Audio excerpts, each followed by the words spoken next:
because right after the ones that you're going to finish, I want to make sure we get to this finance position since we've been in the middle of that. So bring it up closer wherever it is. Okay. Okie dokie. Well, I'll just dive right into the transportation master plan update. And just a brief update. Actually, VHB is in their closing throes of getting that bad boy done. And more than likely, we'll be reaching out to the council over the course of the next week to really just try to have some one-on-ones with everybody to review the documentation, and then close it out with a plan of coming before the council at the June 22nd city council meeting to have the transportation master plan approved. That will be such a momentous day because it falls on my birthday. Very good. It's going to be all good. So we have had some late breaking folks have provided some input. So in the last week, we've gotten some input from the Stonecrest Business Alliance, as well as some folks associated with Arabia Mountain and the trails and those type of things, and also Allen Family Investments. We've also provided some additional stuff to it. But by and large, the documentation is looking really good. And a lot of the feedback that we've been getting from folks that have reviewed and previewed some of it is really looking pretty sharp. So I'm really excited about that coming up. So are there any questions or concerns or anything concerning that? You said you got some input from some other stakeholders? Correct. So after the transportation summit, we did hear from some folks, and really it was just cleaning up some of the items that were on there. There was some concern about some misidentified green space in some of the maps, and then some of the color coding for some of the roads and actually for the sidewalks and those kind of things were just clarified. So within that clarification, when can we see that? Yes, and that's what I mean. So next week we'll be setting up some time to sit down with you individually to go through the documentation. Okay. I have a question. If Councilman Turner is finished, Councilman Turner, George. Oh, Why can't hear you? I think he's frozen. But anyway, I'm just going to ask him to the suspended animation. Melt. Oh yeah, he's not moving. Yeah, he's frozen, I think. Go ahead, Councilman. Okay, my question is this, in reference to any more contributions or information coming. Is there a timeline for stakeholders to get any additional information to you? Any questions or requests? If you have any more, please do. But we are definitely trying to wrap it up and get it completed. All right. Okay. So yeah, if you know of anything else that you upon review, as you know, the maps that were included in the presentation for the transportation summit are all posted online, and so the feedback that we'd received was from those maps that are posted online, and it was just necessary to have some clarification on those maps. Okay. Mr. Joyner, I want to be clear. You said the Stonecrest Business Alliance Trails, AFI, you're saying that the clarification came as a result of questions about the maps that were online? Is that what I understood you to say? Yes, correct. Okay. And one more question. If that June 22nd date for approval happens not to be met, is there an alternative date for that?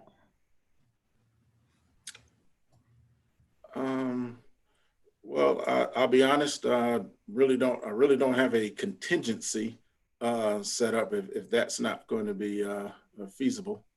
But glad to discuss it if there's, like I said, if there's some concerns about anything. The main objective is to make sure that it's correct, factual, and has all the information in it that we want. So that's the main thing. So if it's not accurate and correct and factual information that's in there, then we need to make sure that's fixed. This is going to be our guidepost, and the transportation master plan, this is one of their deliverables out of it, is to have a comprehensive list of projects for the next 10 to 20 years that we're going to address. And so we want to make sure that that list is comprehensive, make sure it's correct, make sure it's true, and make sure it's accurate as well. Thank you.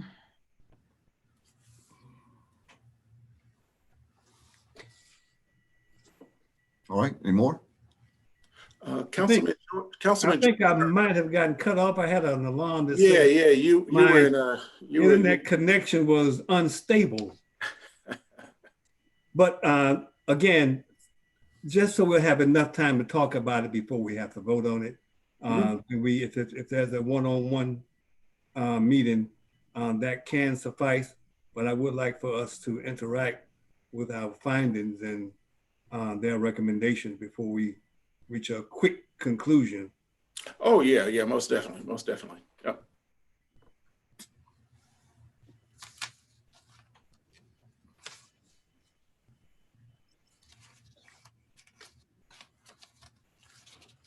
Alrighty. Hearing no other comments concerning that, let's go into point number 2, this facility safety for COVID-19 pandemic. And you know, here we are rolling into the middle of June. Everybody's been sequestered and sheltering it in place for the past 3 months now. And you know, I think folks are getting a little antsy, want to get out and see what they can get into. So we do have some folks on the line, and just to preface this, last week I accompanied Brandon Riley and Tamika Porter over to the Wade Walker YMCA, and they are open. They're, you know, have kids there for day camp. They have folks coming in and working out and those type of things, and so they have some very stringent plans that they put in place to make sure that folks are safe when they came to the facility. And I'm just thinking that it'd be a great idea for us to begin to emulate some of the ideas that they've implemented, wanted to bring those to the council so that we can talk about it. And at the same time, start having the discussion about, you know, when do we want to open up Browns Mill? How do we want to handle the Browns Mill Aquatic Center? How do we want to handle folks coming back here into City Hall? And then also similarly, what we want to do at the with the municipal court and council chambers. So why don't we go ahead and let's go ahead and kick this off. Brandon and Tamika, do you guys want to go ahead and dive in and talk a little bit about, you know, what we talked about at our previous meeting? And then we also have Alejandro Farrell and Kerry Caldwell here to talk about what we're looking at doing here at City Hall with the administrative and in the municipal side of the building as well. Okay, and I think we also have a visitor online as well. I see Sheila Kane from Stand Guard, who is our contractor that's working on the Aquatic Center, and she wants to bring some information about, you know, the plans that they're putting in place for the Aquatic Center as well. Okay, all right, Brandon, it's all yours, man. You got on the necktie and everything. Well, thank you so much, Ples. Thank you, Council. Thank you, Mayor, for definitely coming back around for this conversation. I think that as we're growing into our summer, it's important to know that we are definitely getting a lot of calls about the status of the parks and the rec center. Now, keep in mind, you all made a great decision to keep the parks closed. And so what we're trying to do is not open up the parks, but we're just trying to get a discussion going as far as what is the status, or if you have any input or any kind of questions about our reopening plans as we're looking to phase our parks in. And so one of those, we have a couple of different entities that we wanted to touch base on today. One being the YMCA. Like Ples said, we were able to do a walkthrough with the Wade Walker YMCA, the CFO, the Vice President of Youth Programs, at the YMCA. And so what we did when we walked in the building was immediately they checked our temperatures with the thermometers. If you had an elevated temperature of 100.4, then they made you stand to the side until your temperatures could possibly regulate down to a normal temperature. And the reason why they did that, because there's times where you could possibly be walking in from the hot weather or sitting in a hot car, and that could cause your temperatures to elevate. Once you're in the building, they controlled the traffic of the building. They had signs, they had a footprint measured off for 6 feet to kind of allow you to direct you where you need to go throughout the building. And then they also made sure that the kids were definitely separated from the community. They had a 1-to-9 ratio, therefore, so that they can control that social distancing as far as managing those group of kids. Once we were in the building, we were able to walk into some of the rooms, which they were able to showcase that they had a lot of markers that was laid out for only 9 kids, so that it was enough distancing for those individuals to enjoy themselves in the event. And so it was a wonderful experience. I think that the YMCA will serve as a great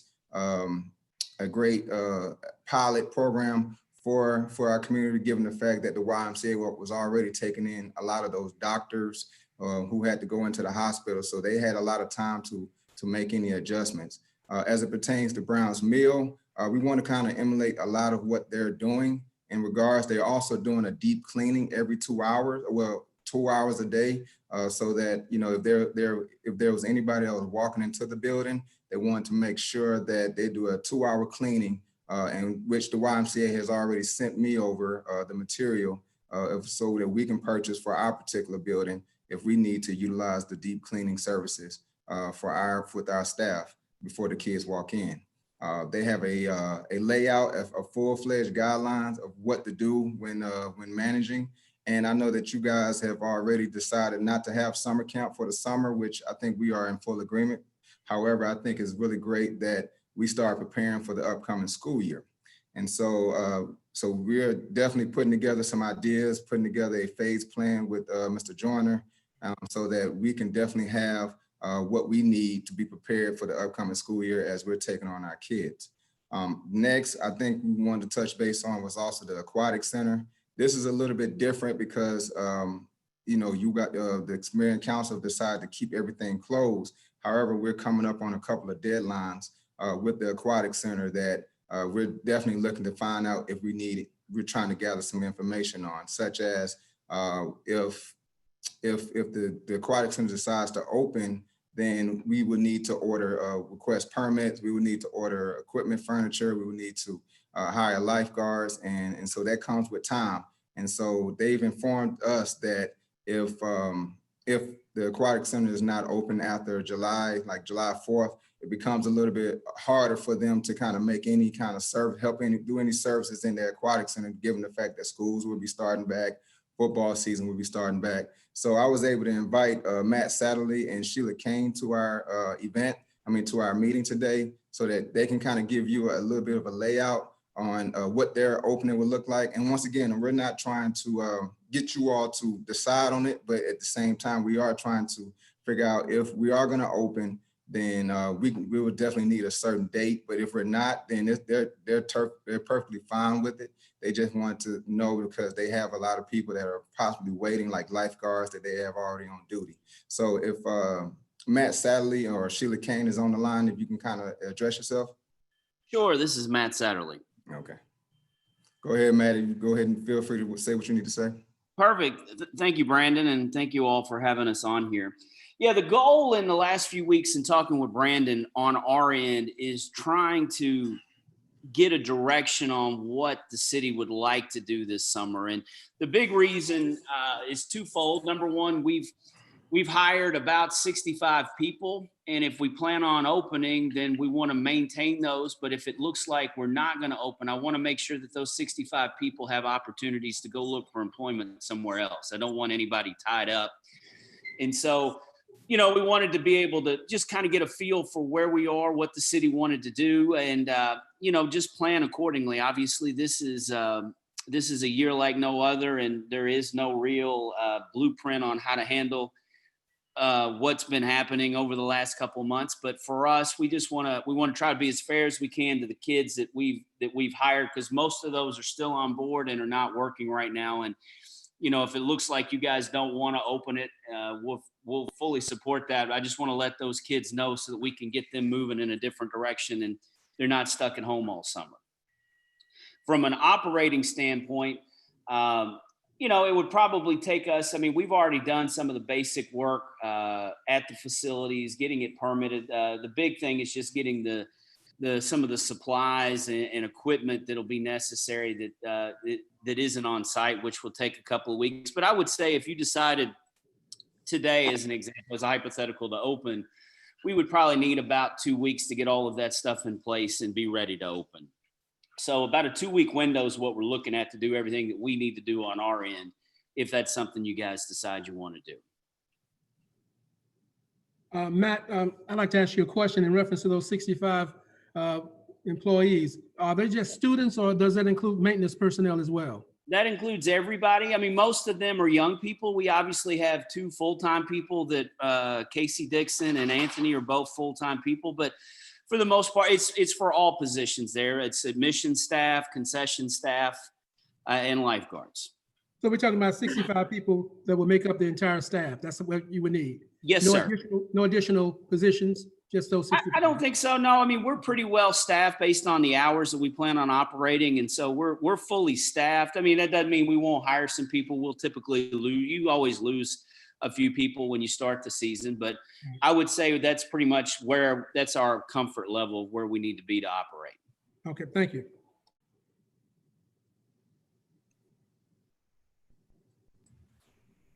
Do you have any more questions in regards to aquatics? What does the opening the aquatic center look like in this era with I'm not as familiar with the aquatic regulations that the governor set like I am with some of the others. What does that actually look like?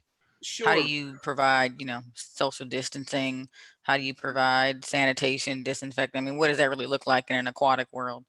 Sure. Well, first off, because your facility has 2 slides, it falls under the category of an amusement park. And under the current executive order from the governor, amusement parks are allowed to open tomorrow. As an example, we run another park in Macon, Georgia, the Sandy Beach Water Park. We'll be opening it tomorrow. And we put together a COVID plan. I guess this was about a month and a half ago. We sent it over to Brandon, and most of it's still intact. As I'm sure you know, the research on COVID changes from week to week, but our plan's pretty basic and pretty straightforward on the things that, that you're required at the time you're required to do it per the executive order that's in place now, which would be screening all employees and all patrons' temperature before they enter the park, establishing marked areas where you would see lines. So for instance, at the entrance point, we would have it set up and marked so that families could maintain 6 feet of distance while they were in line getting into the facility. We've also created or included an app this year, or not an app, but online purchasing for all. For memberships and daily admissions, everyone can purchase those items online, so they don't have to do it on site, which takes away some of the line that we normally see at the entrance. We also this year have added online features to our website for the park so that all concessions can be purchased online and they can pick up. They don't have to stand in line and wait for that. But we will also establish an area where people can get in line if they need to pay for any of those items by cash. And lastly, we've also planned out how we would handle the actual slides, which is the other area where you would have lines. So, our plan's pretty straightforward. All of our staff will be provided masks and face shields, gloves for those that want to use them. There will be additional cleaning that will be required, and we'll follow all those guidelines as they are written right now.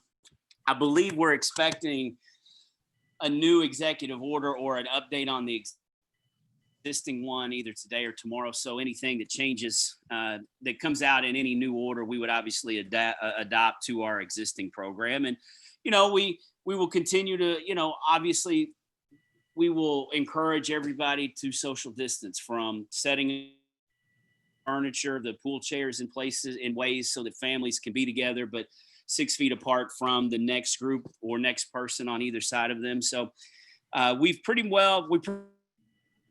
mapped all of those things out based on what the state is requiring us to do right now. And so there wasn't anything regarding actually being in the water? No, there's not. But honestly though, that's the case across the board. One of the toughest challenges in working in this arena, and I would assume this is the case for a lot of places, is the actual executive orders do not provide very concise, what's the word I'm looking for? Guidelines on what people should do.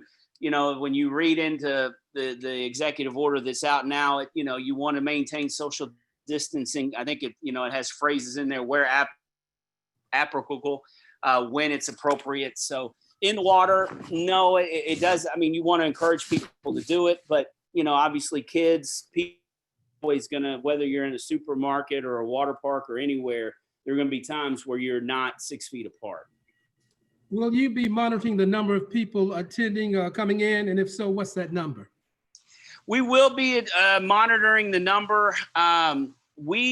One of the things that we've been trying to work with, this was, as you may know, we managed this park for DeKalb County prior to you guys purchasing it, and they managed the entrance of it, and we still are not clear what the capacity is. But one of the things that we're working to do, and with Brandon and other folks, is to try to determine what the actual capacity for the facility is, and then we will follow capacity and keep track of it.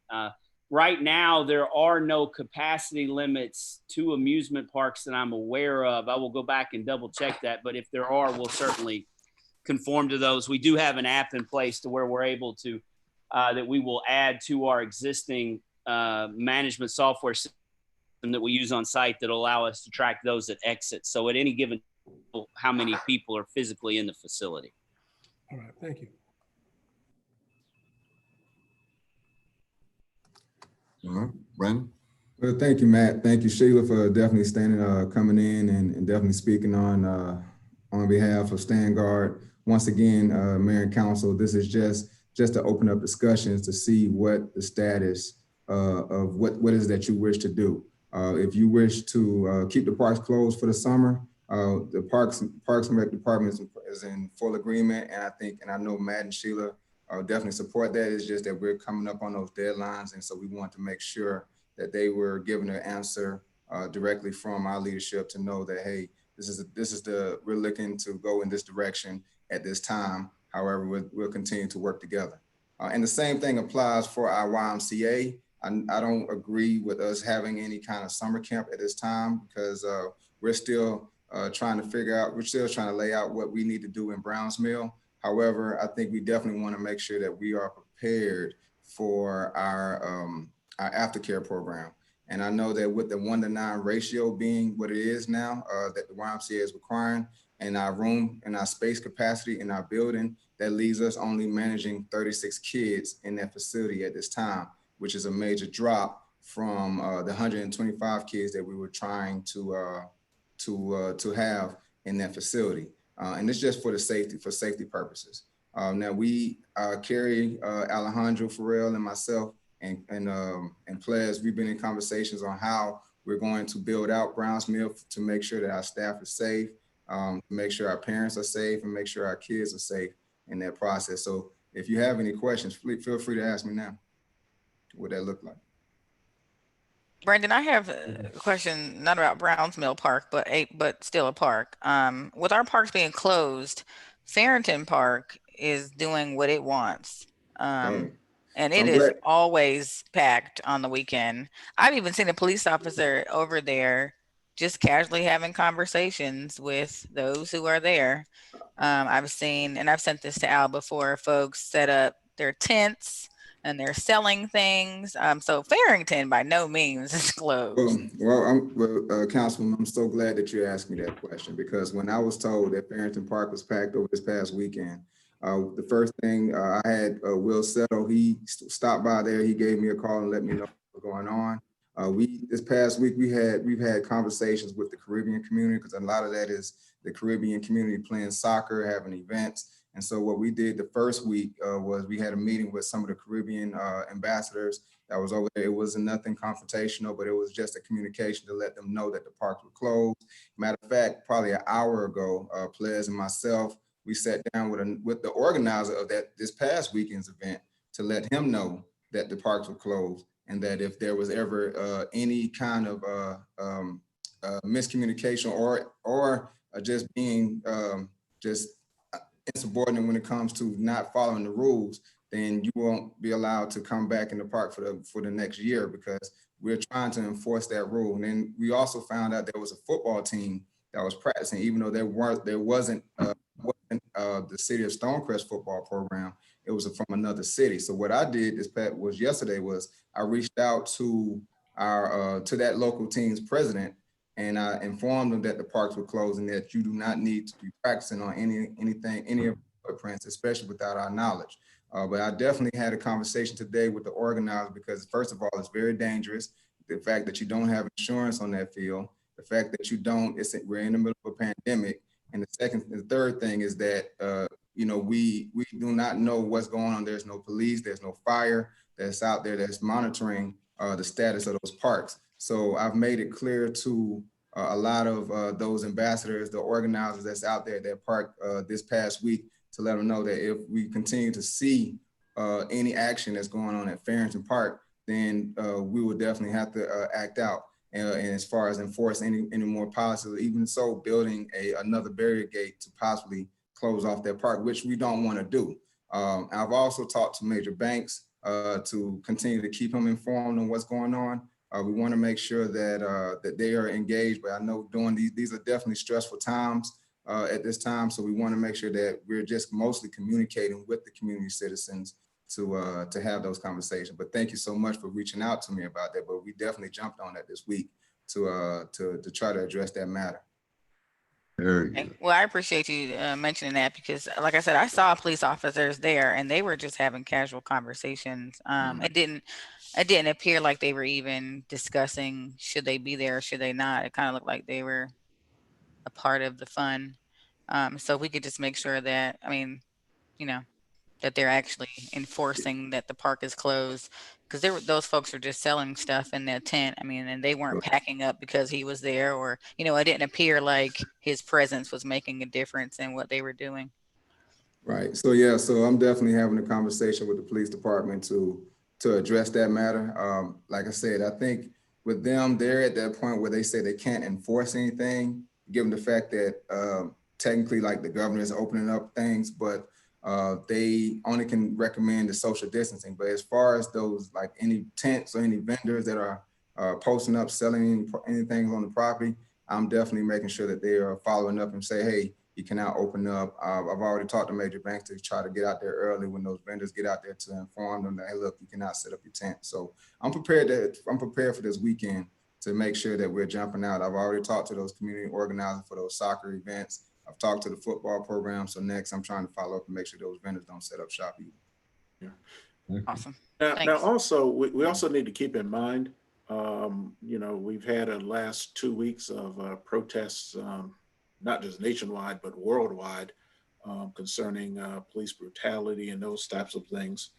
And, I think the police are also being very cautious in their approach to these types of issues. We really don't want an incident here in the city of Stonecrest with, police with billy clubs or dragging people off and those type of things. So, Oh God, yeah, no. Yeah. So citation of some kind, not.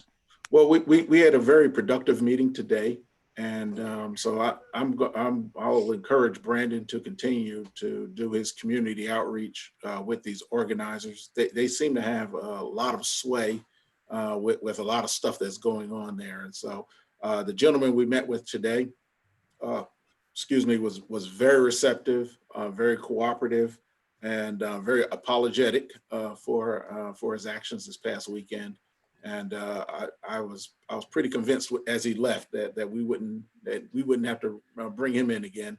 And I think we should just make our way through the other organizers that we know, and work on them one-on-one and in a quiet and deliberate manner, because we really don't want any kind of flare-ups or anything like that as well. So I think we reached a good balance, and hopefully I think we're well on the way to making sure that we're managing that situation. Okay. Councilwoman, like I say, if you do see something out there, please just let me know. I'm definitely trying to stay on top of this, as far as especially with Farrington Park, because it's very hard at this time, given that it's a community park and it's right there across the street from the neighborhood, from the apartments. And so we're definitely trying to make sure that, and we don't have a problem with anybody going and just walking their dog or enjoying the walk. But when they had an event like this past weekend with a DJ and teams and football, then that's when we just say, look, no, we can't have that. We can't have that at all. And so that's why this week I spent a lot of time this week speaking to a lot of those community organizers that were out there this week, and making sure that we don't need to have that again. Let me say that, speaking of the pandemic and water parks, the South River, we're still having quite a few people enjoying the South River by wading in that water. Right. And in addition to the pandemic, there was some concern about some other matters, elements in that water that might not be healthy. Right. Has that been addressed? Yes, it has been. We are addressing it right now. I know that currently we recently put up a fence in one of the pathways leading to that South River. However, it turns out that individuals have made another pathway around that fence. So now my next step would be to just expand that fencing out. What I really don't want to do is cut off access, because what we're trying to do is perhaps we're establishing a relationship with the Path Foundation to possibly have a floating dock down there at the South River, where you can utilize canoeing to lead to Everett Park. And so actually Ples and myself and Sheldon, we're heading down there on Monday to Rockdale to see how that particular park operates with their floating dock. But at the same time, what we've done to try to prevent this as much as possible, I've also informed the police on this, but we set up a fence, we set up some kind of fencing, but then they're walking around, and then we also put signs up in those walkways where we're informing them, like, hey, this contains contaminants, there's no fishing, there's no swimming in there. So what we have to do, which Ples has also instructed me to do, is just go ahead and just lay out that fencing a little bit further out. And then I have my crew, I have my my OpTech crew to kind of go around and try to look for any other pathways that could lead down there. But that is a little bit challenging with that South River. People are finding ways to get down to that waterway. And I know with the police, they're having a hard time trying to manage that themselves. And then, so what happened also during this time frame, like Ples said, with the protest that was going on these past 3 weeks, or two to 3 weeks, our precinct has been limited with police presence, because a lot of them had to go operate the downtown location during the protest. And because given the fact that they were shorthanded, a lot of them could not manage their area. And so it was a lot harder for them to kind of get out to any of the different locations that I was asking them to be at during the weekend to manage or enforce any policies that we was asking for. I just know that when it comes to social distancing, this location is becoming more and more of an issue, and it's getting harder now. So you're probably going to get more and more of it, whether you allow them in there or not. Oh yeah, yes, sir. I definitely agree with that. And but at the same time, we're definitely trying to make sure that we're enforcing as much policy in front of them, because at the same time, even though it's dangerous for their kids. Like I said, it has some contaminants in there, and we want to make sure that it's safe. But at the same time, people are still going down there swimming. So we're going to continue to stress that matter, and we're going to continue to do what we can to try to stop it as best way we can. So this week we're working on the fencing project. Thank you, sir. Thank you, sir. Brandon, I'll just say I have pictures from constituents who have passed by where their tents set up along the grass next to the street. So I don't know if we have a weekend set of eyes that can, give attention to that. They're not even down in the river. They're next to the street in the grassy area with their tents and things. So I just don't want it to be a liability for the city if someone turns that corner off of Snap Finger onto Panola, and they're right there. So, and I'll get those pictures to you too. Please do, please do. But at the same time, I'm gonna touch base with Major Banks to make sure that we are definitely on high alert as we're addressing these matters. Oh, good deal. Good. Okay.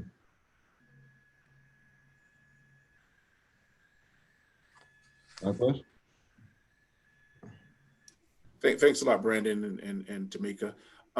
Now, I did want to, since we did have our folks from Stangard here, and is it possible for the council to give us a little of your thoughts about, where we are within the pandemic? Where, what are your thoughts on, proposed dates of opening, or do we want to keep the aquatic center closed throughout the summer? Thoughts about preparing for after school care at the Browns Mill facility as well. Those type of things. So is it possible we can get a little feedback and a little discussion around those areas as well? Well, you can have my thoughts, please. I'll give them freely. Keep it closed. And I say that because we got a lot of construction going on with the roundabout right there at Browns Mill and Salem. I don't know how to kind of pull out now to navigate that piece there. So I'd hate for our teenagers who want to either work there or are trying to get there. And then we have kids who walk. So I wouldn't want us to have anything that could be misconstrued as a pulling site for I'm always thinking about the liability of the city. And if we've got places that are closed for what I call the harder while we're open in terms of our summer camp, I mean, no. No, my answer is no. That's just how I am for today. And that's just me. Thank you, thank you.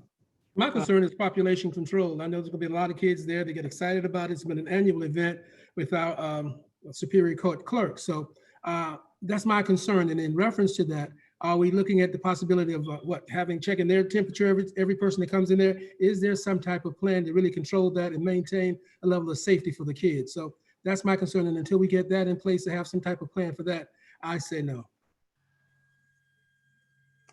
Let me say that while we respect the governor, have we talked to our local health officials to give us some feedback as to where we should be headed with these social gatherings in the Cab, Fulton County? Well, really for us in the city of Stonecrest. Have we talked to someone from that the Cab County Health Department? Yeah, we're going to call every Tuesday.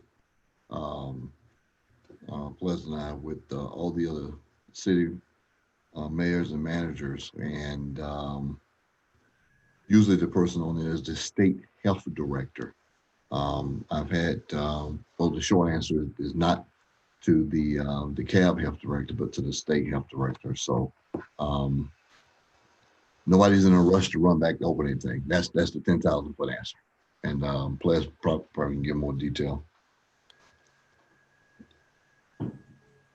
Yeah. So what we were doing, and that was really the purpose of our visit to the Wade Walker YMCA last week, is they're looking at it sort of holistically for their whole DeKalb County and their the entire YMCA population. So they have several units around the DeKalb County and the Metro Atlanta area. So their lists, their protocols, their procedures that they use within the facility are exhaustive, to say the least. So they really we're using actually gathering the information from them for how they were doing stuff, what cleaning solution are you using to sanitize?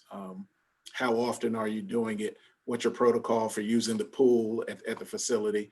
The Wade Walker, they have not opened up their little water park that they have there as well. So, that was really part of the purpose of even visiting, was to make sure that we could, glean the best practices out of their facility.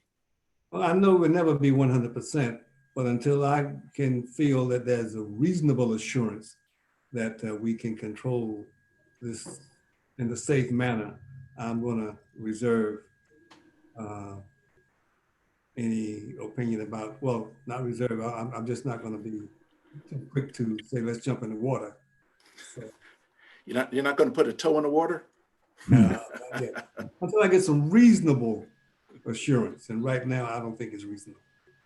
Okay. Yeah, I echo the same sentiments. I'm okay with keeping the water park closed for the remainder of the year. Awesome. I think that was our prevailing thoughts, but I just wanted for us to vocalize that, especially for the folks for Stand Guard, just so they can decide, as they're making plans for their employees, so that they can find some other place for them to go. So I really do appreciate that feedback. So keeping just to keep things in line and keep it moving.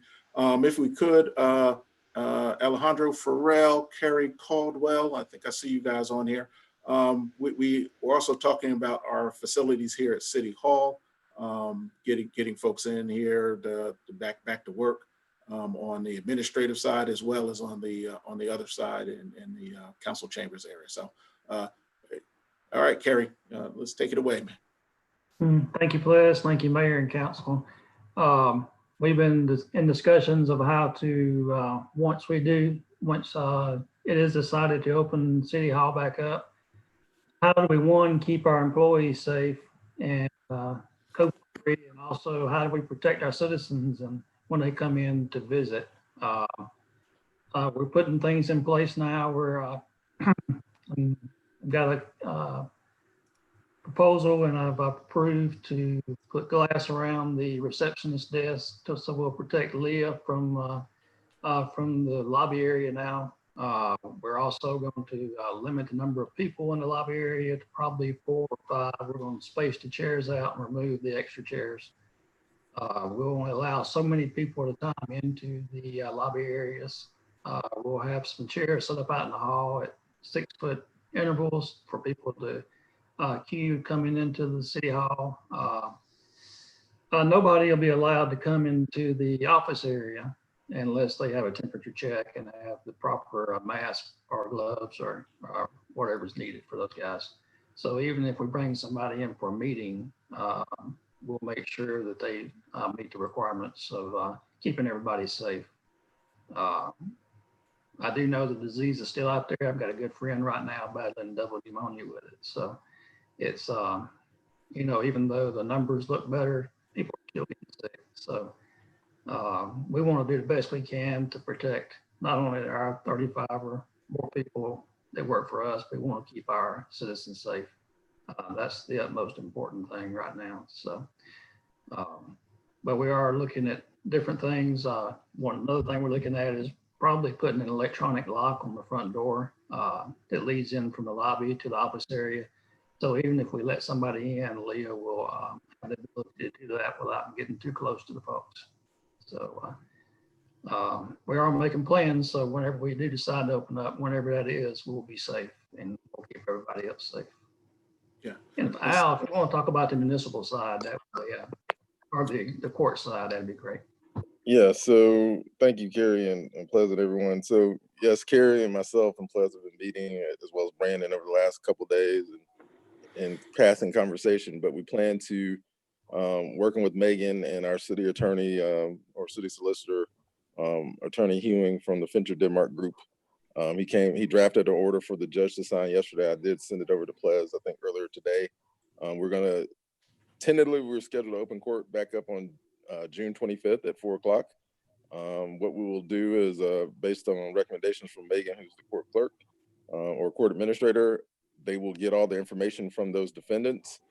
And then they will call the individuals via telephone, text message, so the defendants or the individuals can wait in their car you know, until it's time for them to come. Our officers will not come over like we normally do. We'll actually just have one officer in, and their cases will be heard at one time. We will try not to allow more than, I believe it said no more than 20 people in the courtroom at one time. So next week, we're scheduled to kind of walk through our process.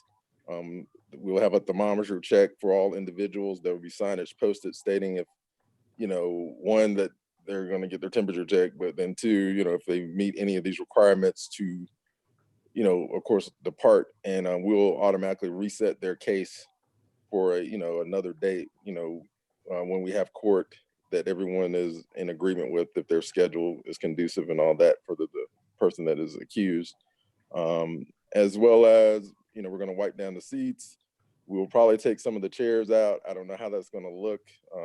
As I mentioned yesterday, it will probably be like at least minimum every other seat will probably be taken out.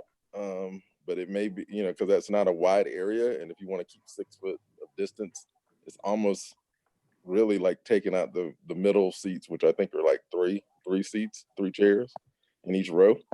So we'll see, but we're going to do that. Our solicitor will probably be in the little money room and things of that nature. So it has that partition there with the court clerk. So that way they can talk to the defendant, you know, between a partition of some sort. And then of course we have the judge up on the bench. And so we'll try to space the actual podium back.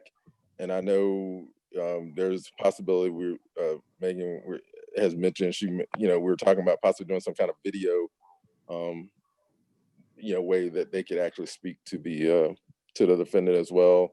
I was on a conference call a couple of weeks ago, and a lot of court systems throughout the country are using that technology now because of this virus. So, you know, we're trying. So the tentative plan is June 25th, but that could change if the Superior Court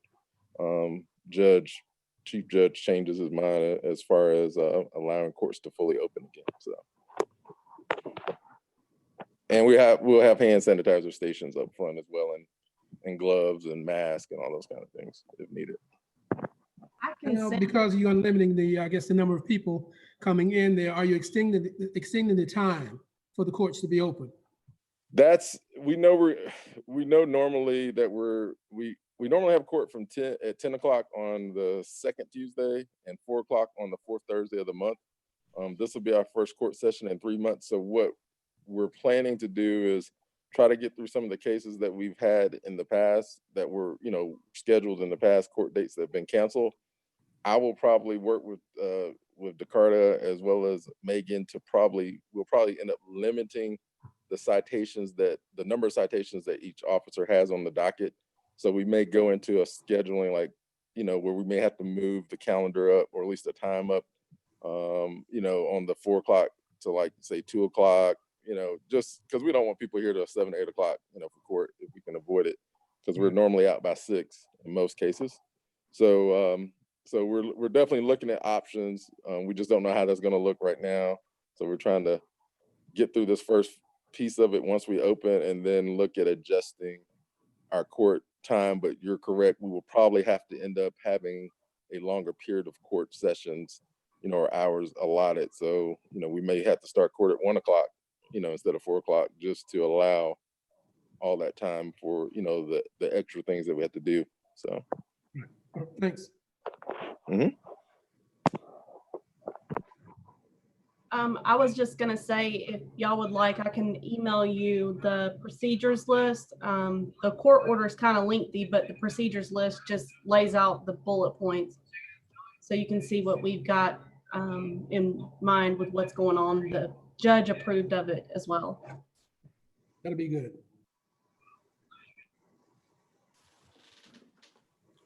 Excellent. Thanks so much, Carrie, Alejandro, Brandon, Tamika. And as we stated at the meeting on Monday, we're also putting in some special provisions for the public hearings that we'll be doing. And maybe those can also be some of our modeling as we go forward, as you know, how we're spacing folks out and limiting exposure to the COVID-19 as well. So any other comments or things about our facilities safety. Any thoughts or wishes about the council returning to City Hall?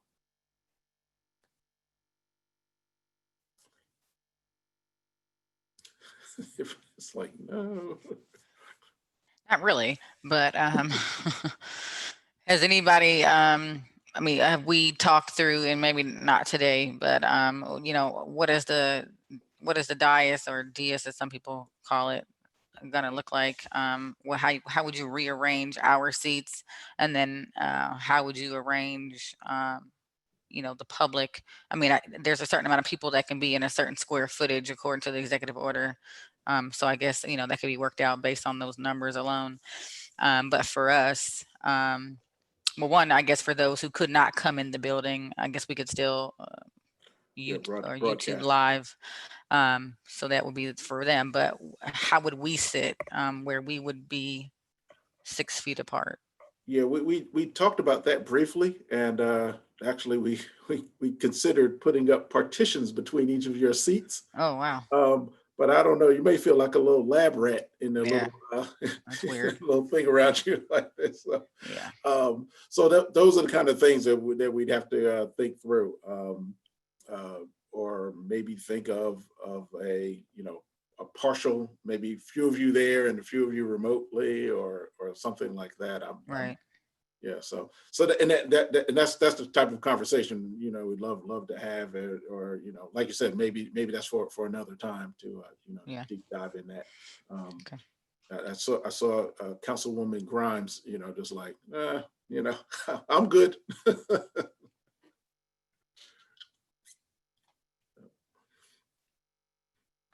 Okay. I guess we can just keep chugging along here. Item number 3, discuss conversations had by the city attorney and tax commissioner's office about city millage and other services from the county. We want to have some maybe some background information, or what we'd like to accomplish here. Yeah, I can jump in on that one. So I think for the most part, you talked about this at the council meeting, which was public works and parks, which I think for the most part is what that conversation the attorneys were having with the tax commissioner's office. But what we didn't discuss was the portion about the purchase of Arabia Mountain. So we saw a couple of things bounced around about that. So if someone can kind of talk with us or talk through that with us, what is it that you're looking for to do with the purchase of Arabia Mountain? You want me to take that, please?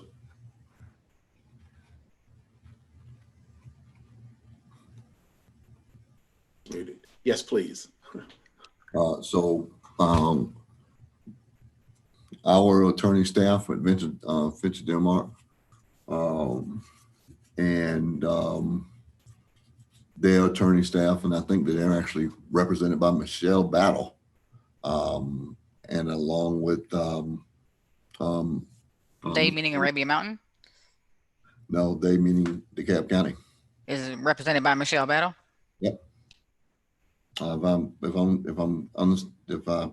I'm saying that correctly, Mr. Denmark, you know what, that it may be Anna Marisa, attorney Anna Marisa. I can't think of the last name. And Anna Marie Hazard with Coleman Talley. Right.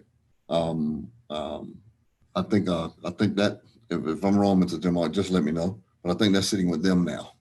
Yeah, I'm not really doing a lot with the Arabia Mountain piece, and it might be Ms. Hazard who's doing the heavy lifting there. Yeah. So they're working through that. Why they have outside counsel for that, I'm not sure, but they do. But that's why I know, that's where I know where it sits right now. And then they'll get back to us and let us know what their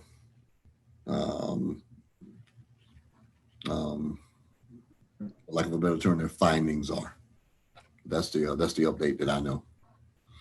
Okay. And so that was something initiated by the city of Stonecrest that went to the county and said, we want to purchase the Arabia Mountain, or kind of how did that come about? I don't remember us having a us having a discussion about that lately. That has always been on the table for more than a year now. Their contention is that it's not a park. Our contention that it is a park. When you buy a park with park bond and park bond money, it's a park. So that's they're going through that that situation as we sit today. So but it's not a renewed. There's nothing that's renewed. It's been on the table, since the beginning. Yeah, I know. I've heard conversation for a while about certain folks wanting to buy it, and not necessarily that our opinion was asked in that, but I have heard that mentioned before from some folks. But I was just as curious. I mean, are we thinking like we're pushing for this? Like, I mean, you're talking about we're going to force it, litigation, like we're going to do this, or are you working in tandem with the county, and it seems like they're wanting to do this? I kind of just want to understand what posture we're taking in that. Well, as I stated, this hadn't changed since the first day that we've been working on it. And I think it should be, if you're asking one person's opinion, I think it should be part of our portfolio because it is. And even from 2019 budget, the 2020 budget, we budgeted the money to purchase it. But as I had stated, they have a different opinion as to if it's a park or not. We know that it is, and they're saying that it's not. So we haven't had any further discussion other than, as Mr. Denmark mentioned, Attorney Denmark mentioned, that's the update that we have. If anything further than that, then we'll just have to talk to Ms. Hazard. Okay. Yeah. Well, that would be nice. Obviously, we hear things from both sides. So you don't want to get caught up in conversations where we don't know kind of what our posture is as those conversations come find their ways back to us. It would be nice to get an idea of what we're doing, how we're doing it, what our posture is, and find a way to at least be democratic, I guess, in the conversations when they're brought to us specifically. I'm sorry, Councilwoman, I don't know who the us is. Well, I can speak for me. I mean, I'm sure I'm not the only one that someone has come up to them and said, what's going on with Arabia Mountain? But conversations have come, so I'll speak for myself, come to me asking me questions about what are we doing with Arabia Mountain? And I like to be able to respond to that without seeming like I'm clueless. So one, understanding what posture we're taking is the first thing. And then understanding, is this something that's, are we negotiating with the county in an amicable way? Are we fighting? Are we trying to take it? Are we working together to come up with a negotiation kind of, those are the kind of things that you want to be able to answer when people approach you with that, or at least I do. Let me not say we, I can speak for myself. I do. So not having answers to that or not feeling comfortable in that conversation because I don't know when either I'm being attacked or being questioned about what it is we're doing. I'd like to be able to stand solid on 2 feet and be able to answer those questions. That's the information. If I may, what occurred, actually, the Arabia Mountain was part of the IGA, the initial IGA that was presented to the council and actually to the DeKalb Commission last year. And as the mayor stated, it was part of our budget in 2019. Actually, the purchase of it was actually included in the budget for this year as well. What occurred last year as we were going through the IGA process with the county, trying to set dates, dates of transition, et cetera, there was some pushback from the county about Arabia Mountain due to the fact that their contention was that it was not a park. And there was a lot of back and forth while we're going through the negotiation of the IGA. So it was the decision was made so that we could move forward, so that we could set a date, that we could do the transition, and basically kick the can down the road on that discussion and negotiation of it. It was removed from the IGA, but there was always the contention that we were going to come back and we were going to revisit it in 2020. Right now, of course, 2020 has been torn asunder with our pandemic that we've been dealing with for the past three months. So that's sort of where we are right now. Right now, I'm not privy to any information about additional negotiations or anything that's going on. I'll be glad to look into it and be prepared to have something for us at our next meeting. Well, if I may say something, and I don't mean to talk over you, Councilwoman Cobble. No, but I'm good. I'm done. I would be the new one to the conversation. I didn't know that I'd heard that, but I thought it was a joke. What is the difference, Brandon, if I might ask Brandon, what's the difference between a park and a nature preserve? Because I thought it was a heritage area, nature preserve, so it wouldn't have been included when the other parks came under our purview, if you will. So if you could explain that to me, and then Mayor, I'd ask you to just give me a little summary as to why we really want Arabia Mountain, then maybe I'll be caught up a little better. Brandon? So I was kind of on the back end with Sean on that particular piece. I know that, they were having a back and forth on whether they were saying it was preserved, but when it comes to park, you have certain land space where we can definitely have activities or whatnot. And I know that with that particular location, Arabian Mountain consists of a lot of endangered plants. And there are a lot of schools that come down to this particular location to do a lot of studying. So it is very much like a major focal point for a lot of our universities, a lot of research, stuff like that. So I think that's where a lot of that is really put in perspective, as far as trying to, the DeKalb County is having a hard time trying to connect that with our parks because of like how it's so intact with the research-based piece. So the major difference is the fact that at the park, you'd be able to have activities, and because we use the space over here at Arabia Mountain for research and for school, that's the only difference? Well, no, it's more to that probably, but like I said, I was at the back end of that particular conversation dealing with Sean. Know that with Arabia Mountain, it consists of a lot of different entities that come with it. So you have universities that come down because it has plants on that particular mountain that has it nowhere else in the world. That is very specialized for certain purposes. And so I think it brings a wealth of value, I think, to the county too. So that's where I'm more so leaning on that line. Okay, all right. And Mayor, if you could give me just a little summary as to why we even thought we wanted Arabia Mountain.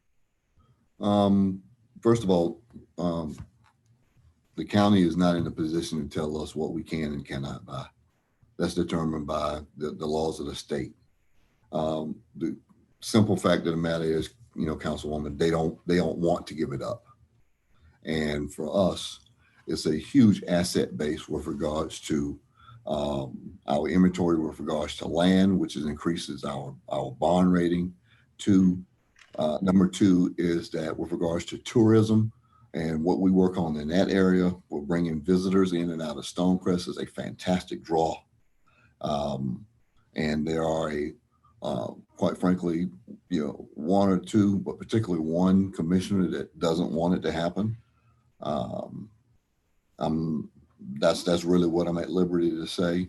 But as for why would we want it? Oh yes, we definitely want it. And in terms of, because I know it's really big, but in terms of that, will we be ready to maintain it? I mean, sure, cost-wise? They're quite frankly, they're doing a horrible job at it. That's why people keep calling us about it. But at $250 an acre, and at $250,000 to own that asset, yes, we should do that. And And if we own it, we would be able to do a better job of taking care of it? 10 times, the same way we've done with the city. May I? Yes, sir. I'm done. First, let me apologize. I've been on and off 4 times, and I've changed location, and now I've changed computer. I may have missed something, but forgive me if I repeat. In terms of taking on Arabia Mountain, in terms of the size of it and the cost of maintenance, have we had an independent study to give us an analysis as to what it's going to cost to maintain a park that size and with all of the amenities that are there? As we did with Brown's Mill, we had someone to go in, I believe it was with Jacob, to do an assessment of Brown's Mill, and we knew what we were dealing with when we took it over. Have we done that for Arabia Mountain?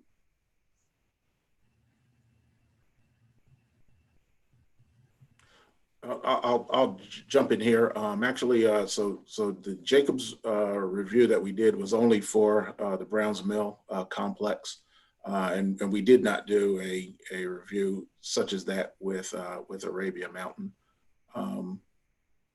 Just truth be told, it's been maintained using the available millage rate that the county is charging, and that's how they've been maintaining it, and that would be the assumption that that's what we would be doing to maintain it as well. As I stated on Monday, when we were talking about finding out, how much it costs and those type of things, we did thoroughly try to gather that kind of information from DeKalb County, but for a myriad of reasons, it was just very difficult to pull those kinds of data, out of the county. So the only assumption you can make is that they are maintaining the account, they're maintaining it using the available millage that's being collected. And if I recall correctly, when we had the Parks Committee intact, we talked about all of the parks, and the Parks Committee made a recommendation to acquire all of the parks except for Arabia Mountain. And I think the general impression was that we'd come back and revisit that. So I did hear Councilwoman Cobble mention about us having input, and my impression that at some point there'd be a recommendation coming from some group within the city to say we should pursue Arabia Mountain Park, or we should not pursue it, and the council would vote to yay or nay this pursuit. And that is what has not come back before the council. So I'm trying to understand as well, how is it that we're proceeding with it, not to give an opinion whether it's a yay or a nay, but we still have had little to no input as to the pursuit of this purchase.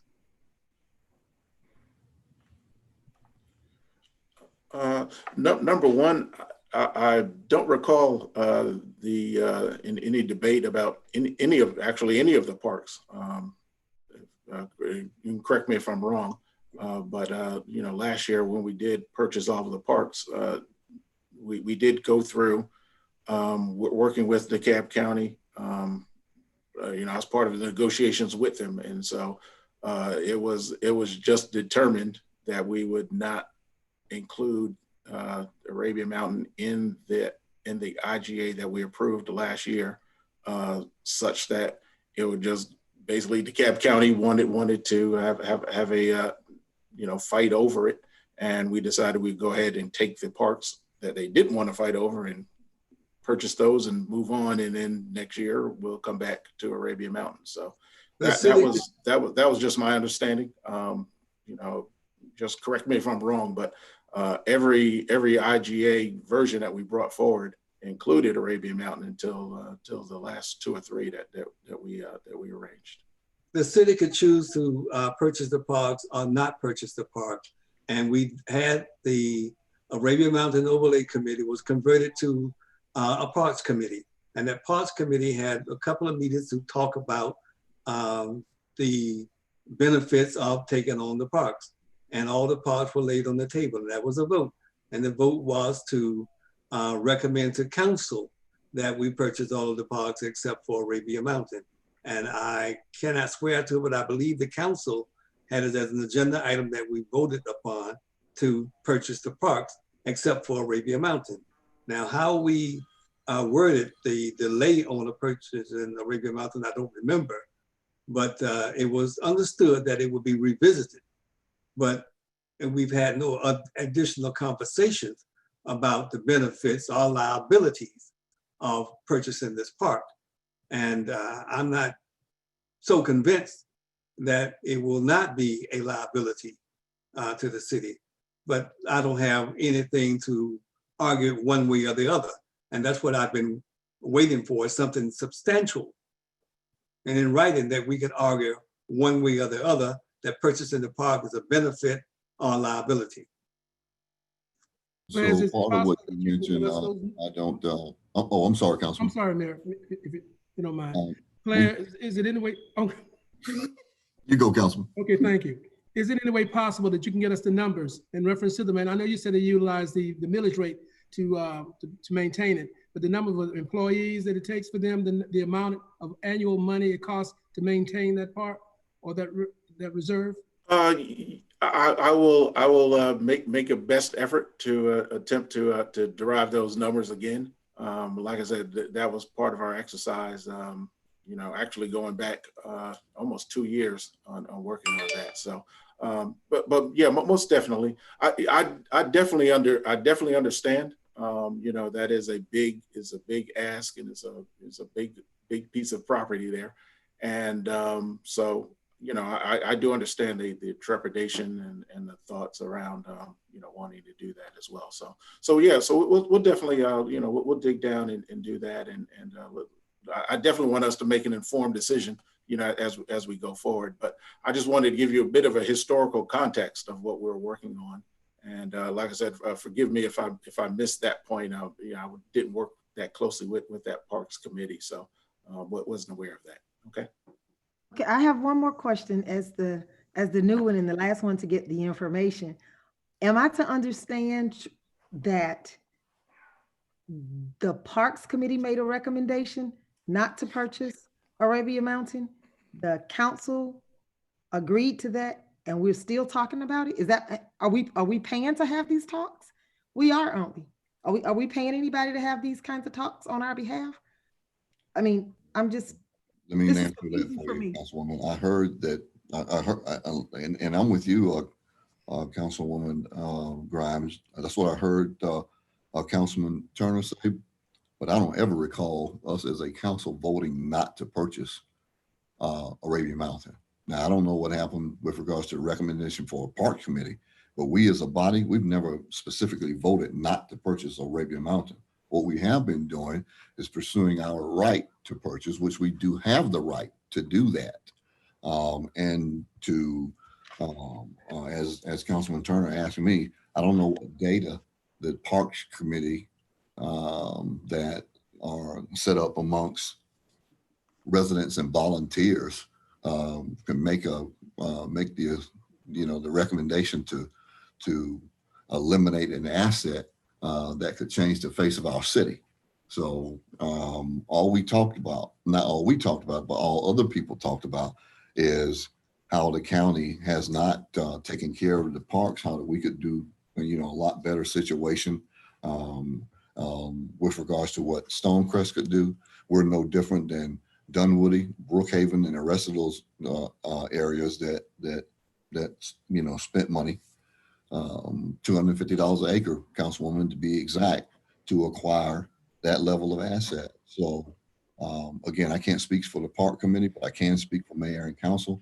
And I don't recall a vote for us saying that we were not going to purchase Arabia Mountain. May I clear that? And that is that of all the parks that were on the list, we voted to proceed with the purchase of all of them except for Arabia Mountain. We didn't vote not to take Arabia Mountain. We just did not vote to take Arabia Mountain. It was left off of the table at the time, and it was stated that there was some ambiguities about whether or not it was a park, but we proceeded with all other parks other than that one.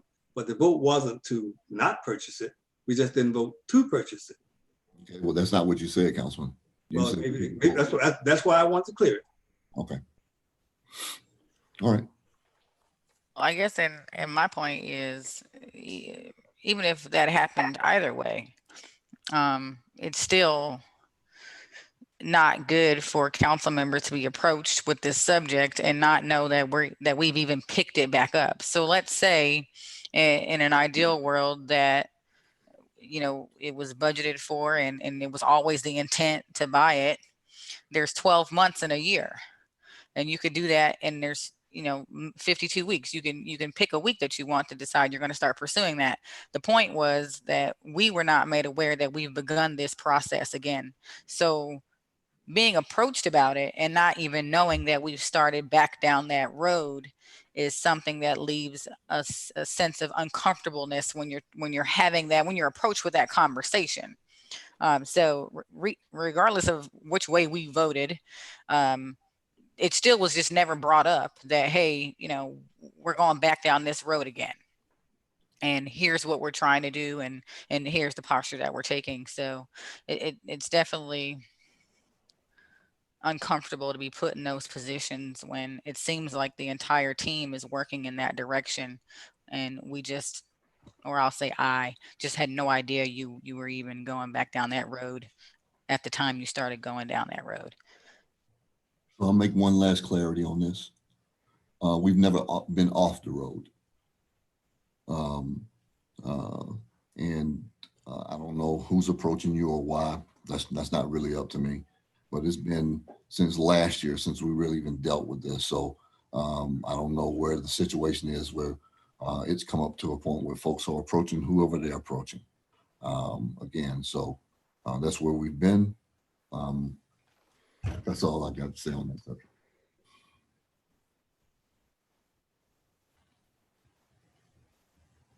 I'll just add one other thing. Liz, you'll let us know what you find out.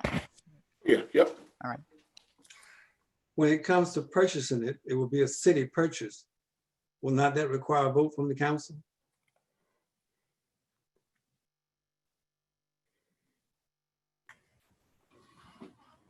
Where's the attorney? I'm right here, sir. When it comes to purchasing a park or any purchase, it would be a city purchase. Will not that require a vote from the council? Yes, sir. Okay.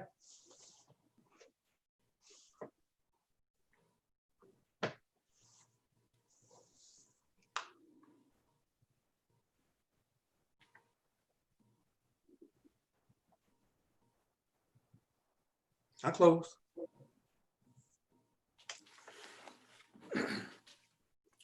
All righty.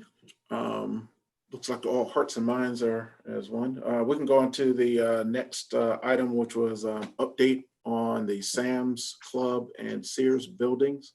And just a quick update. Of course, the Sam's Club building, as you know, has already been purchased and taken ownership of it. We are in the process of securing that parking lot. If you've driven by, you see the wooden barriers that were placed up there, and they're just they're a little flimsy at best. So we're researching getting some more substantial fencing so that folks cannot access it. We've had a few issues with some vandalism and a little vagrancy as well. So we'll be taking care of that shortly. We've also done some research. There were some questions the other day concerning the insurance, whether that building was covered. So we have a insurance policy for the City of Stonecrest via the GMA, and so we verified that all of the city-owned property is covered under that policy, and so our Sam's Club building is secured with insurance as well. And that's where we are with that. Actually, I just had some emails popping over here on my come across my email just this afternoon about the Sears building. As you know, we were supposed to be purchasing the Sears building back in I believe it was late March, once our bonds were validated. coronavirus came along and sort of changed all our plans. And so we've been moving the date back to purchase the Sears building with that bond until to a date where we can actually get our bonds validated by a judge. We are hoping and praying that the courts will open up this month. And as such, we've set the tentative date for the purchase of the Sears building with that bond money for July 15th. Actually, no later than July 15th. So that's where we stand right now with the Sears building.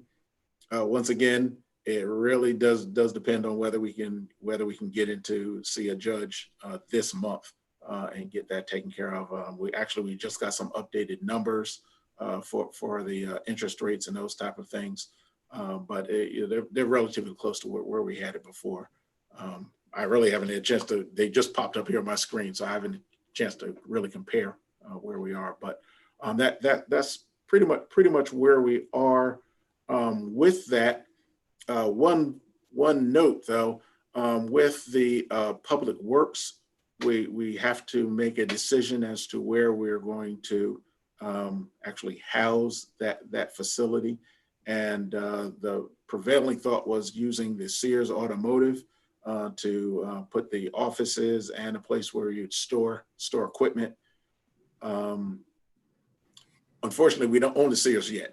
So it's kind of hard to even plan to put stuff in there when you don't own it yet. So we're, as a contingency, we're also looking at using the Sam's Club building. As you remember, the Sam's Club did have an automotive area.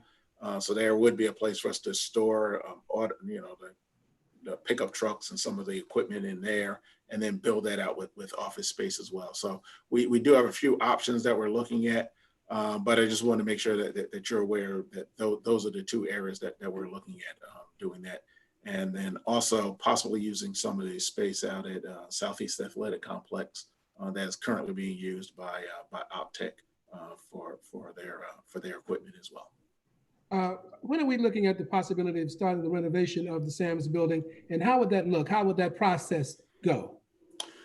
So what we've done is we're just working with the property management folks that we've been working with, T. Dallas Smith and Company, and so they would be the ones who would manage that particular process for us. So help us with the identification of an architectural firm, identifying the electrical, mechanical, HVAC systems and those type of things to bring us back with some ideas and designs, bring that to the council. You guys would decide what you want that thing to look like and what the look and feel of it would be. And then they would just go forth and manage that entire process for us.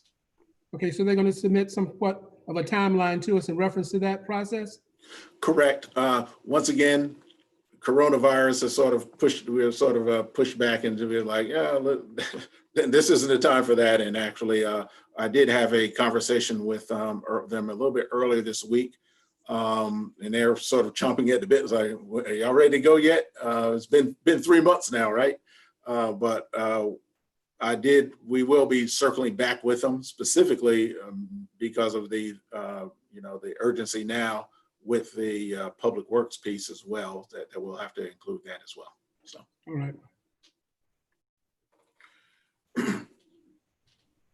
Yes, because there's I know Councilwoman Grimes has to head out at 6 o'clock. I think she mentioned the last meeting. So I do have some questions, but I'm going to yield so she can get her questions in before she has to go. I just wanted to ask one question about the public works piece. I was a little confused, and maybe again here, this is me catching up. When did you guys decide that 2021 would be the time that Stonecrest would take over public works? Was there conversation around that, or was that just a date that someone made, or was that just clarify that for me? Yeah, well, actually, by state law, the new cities have to take over their streets and maintenance of their roads and that kind of thing. Generally, you're really supposed to do it within the first 2 years of your city starting up. But we did work with DeKalb County and negotiated with them. So and we told them that, you know, well, actually last year was supposed to have been a year.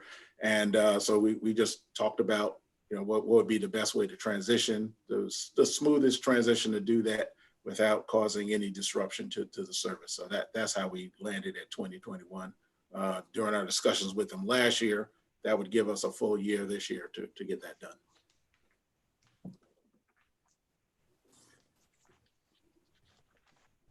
Mr. Jordan, can you circle back to the insurance of the Sam building as to what it covers again? I might have missed it.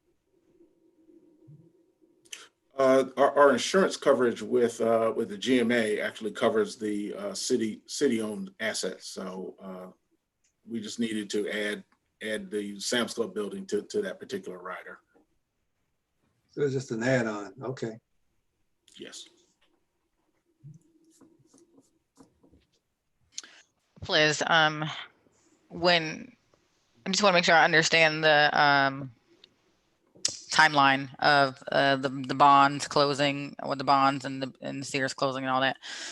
So starting with Sam's, so we have a TAN, we've got to pay the TAN back by the 31st. So we've got to get the bond in to pay this, use the bond to pay the TAN. Correct. Right. Okay. So if I'm remembering correctly, even after we see the judge to get our certification, Sears had a number of things they had to go through, and I think Winston, you were mentioning this about their bankruptcy and so on and so forth, and so that's kind of still in the air. So let's say once we get our part done and we see a judge and we get there, and you close on, you said the 15th or maybe before that, then that goes to the Sears folks, and then they have to do their bankruptcy thing. Or tell me that again. The bankruptcy piece is no longer an issue. That part is out of the way. Once we close, we own it. Okay. Okay, good. So they've done all their part. Yes, all right. ma'am. So it's just a matter of closing for us. We just need to get a Superior Court judge to schedule a validation hearing, either virtually or in person, so that we can get the bonds validated. And obviously that validation hearing is the public has a right to participate and even intervene if some member of the public wanted to do so. So our goal is to try to get a validation hearing scheduled. Based on the pandemic, judges have been reluctant to do it in DeKalb County, even though they're doing it. They did it in other counties. We think that'll be squared away this month. We'll get a validation hearing. The bonds will be validated, and we can close on the bonds. And we'll own the building, pay back the TAN, and off we go. Okay, so we don't have to have any more public hearings. Those hearings are the hearings are for the county. I don't want to say that too quickly because Earl Taylor, who's bond counsel, could speak to the required hearings that may or may not be necessary at this point. And he sent out a schedule a while. Players, I don't think he sent us an updated schedule in quite some time. So there may be a required hearing of the URA. I don't want to say that there isn't, but presently we have a schedule that accommodates any particular public hearings that either the City of Stonecrest or the URA would have to have, as well as the validation hearing in Superior Court, and then the ultimate closing. Okay. And all of this we want to happen next month. So and the holdup isn't anything on our end. I mean, it's just the nature of the beast in terms of not being able to get a validation hearing in Superior Court. Okay. All right, and I trust you all will obviously keep us updated on whenever that new schedule comes in. Absolutely. Awesome. So we close on Sears. We have Sears and Sam's now, and we also have Ashley Capital. So obviously it's going to take us quite some time to get Sears in, to get Sam's in a status that you can occupy. So at that point, I just want to make sure that I've got these numbers in sequential order. At that point, we're paying the Ashley Capital lease, the mortgage on the Sam's, and the mortgage on the Sears all at the same time.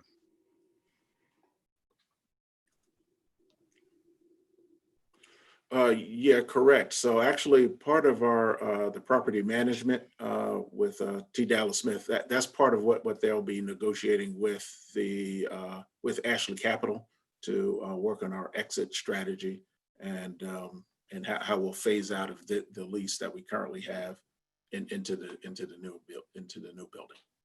Okay, but at least for the foreseeable next year, we're going to be carrying 2 notes and a lease. No, I mean, unlikely that we will move into Sam's in less than a year, right? I mean, there's a lot to do in there. Right, correct. You're correct. Okay. So I guess I'm saying all that to say, when we get to the budget preparations, and we close on Sears, I mean, it's almost within the next month, right, that we will have 3 payments of real estate to come.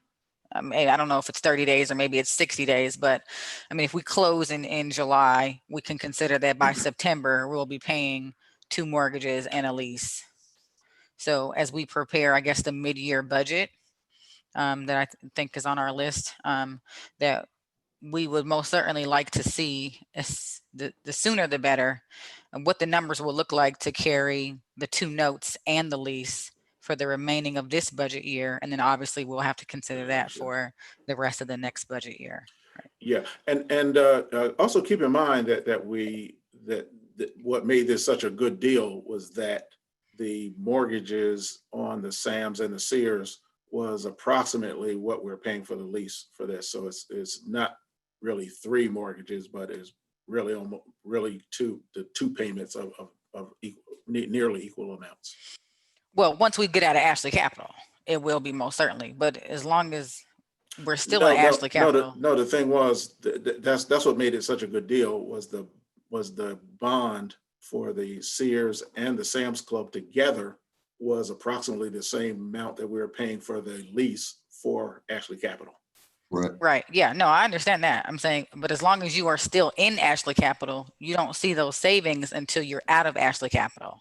Because then you're using what you were paying Ashley Capital to pay the 2 mortgages. So until you leave Ashley Capital, you're paying what you're paying to Ashley Capital plus the same amount you'll be paying to Sam's and Capital. Right. Yeah. So we will see the almost a double expense until we leave Ashley Capital. Right. So since we're at least a year away from leaving Ashley Capital, we'll be carrying that expense for the rest for, let's say, September to December, and then maybe the next 6 months into 2021. We will have a double payment, almost a double expense rather. Yeah. So I see your point, and so we'll definitely, that's definitely, and like I said, there's some things, there's some levers that actually T. Dallas Smith will be able to pull as we're doing that as well. So. Okay. Well, definitely as we get into this mid-year budget, we'll have to, we'll need to see some numbers, because that will hit before the year is out. Right. So we don't want to plan the mid-year budget without considering that extra expense, at least for the remainder of this year.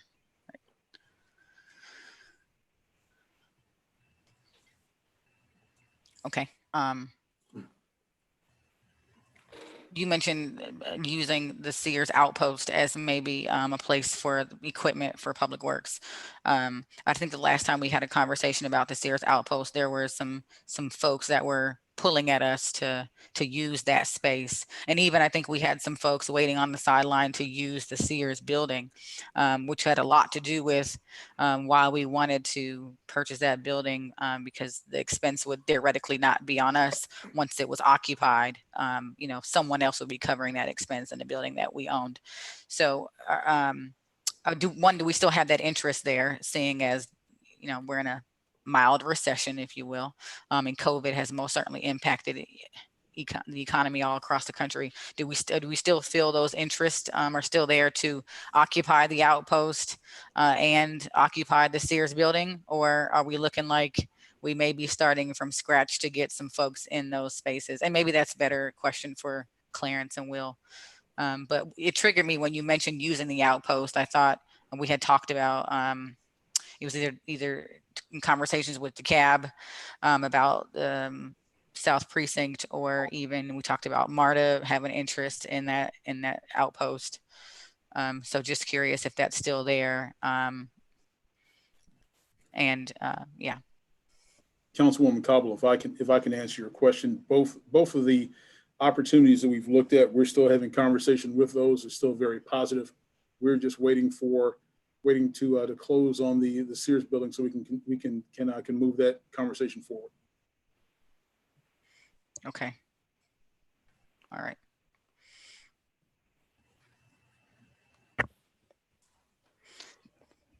That's all I had for the Sears and Sam's update, and just thank you for bringing us up to speed on where we are. Yep.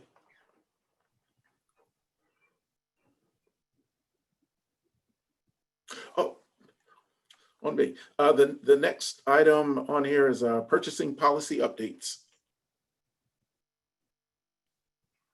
I can jump into this one if you don't mind. So probably, I don't know, December-ish, we were working through the Jacobs contract, and I think even prior to that, I think it came up again during the Jacobs contract, but prior to that, there was our attorneys were working on, I think it was you, Winston, that was working on a revision to the purchasing policy. And I think you presented a version of it, or I think you did present a version of it. But anyway, we wanted to talk about picking that back up and discuss kind of some of the updates that we talked about then, and want to continue hashing through. Well, from my perspective, Councilwoman, we've done the work and presented a revised purchasing policy. Obviously, it's up to the mayor and council to say we love it, we hate it, go back to the drawing board, add this, whatever. And so it was my expectation that there would be perhaps a work session once the council had a chance to review it, think about it, and give us further direction in terms of doing different things with the purchasing policy. But we took a stab at a first draft. We think that we made significant improvements to the purchasing policy. We thought it needed a lot of work. We drew on the experiences of other communities around the state of Georgia to kind of get a purchasing policy that was kind of enlightened and modern. Some of the provisions we thought that were there were outdated. So we think we have a good product. Like I said, it's up to the mayor and council to decide whether we have a good product or not. So from my perspective, I think it's appropriate for a work session discussion whenever the council feels appropriate to give us further direction or to adopt it. So I just stand ready to take direction from the council. Would you mind sending that back to us? One, I'm sure Councilwoman Grimes does not have it. She was not with us then. But also, it's been a while.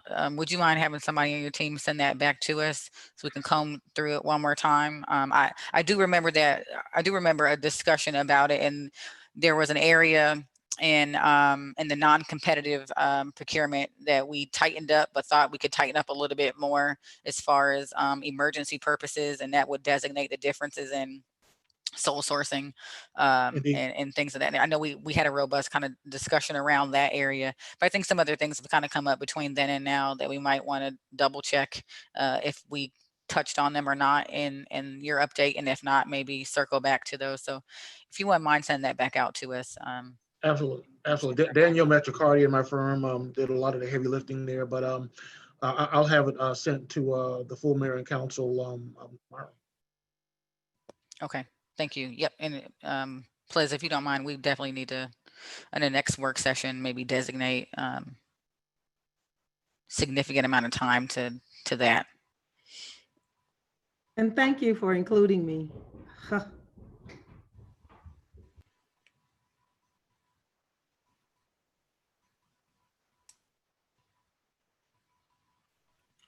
Okay, not quite sure. Councilwoman Grimes, is that for me?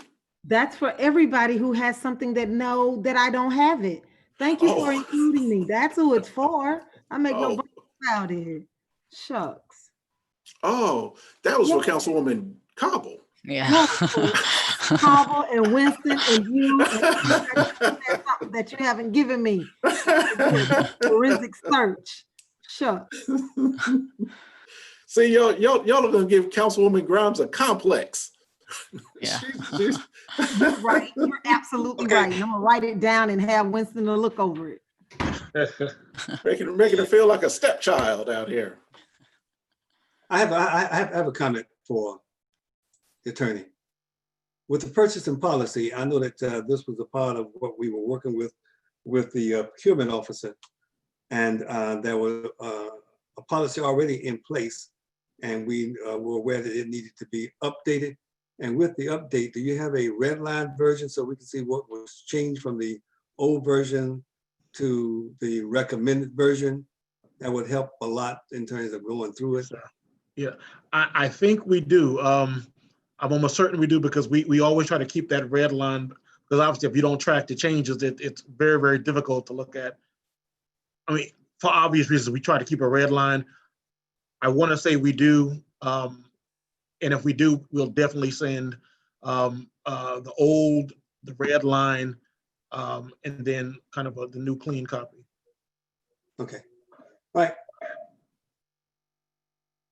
And Councilman Turner, I can't remember the timeline, but I believe that I don't know if this came before or after Winston's team did an update, but our prior procurement officer had submitted a draft of an updated purchasing policy. I'm going to dig through my email and see if I can find that, because I can't remember which one came first. But nonetheless, we could use both and just make sure that, Winston dropped. No, there he is. Sorry, somebody dropped off. We could use both to make sure that, the final version has everything we were looking for. I thought the one she had as a draft was the one coming from the attorney. I don't think so. Well, anyway, she had two. Okay, we'll look at as many as we can find. Okay. Until we get it right.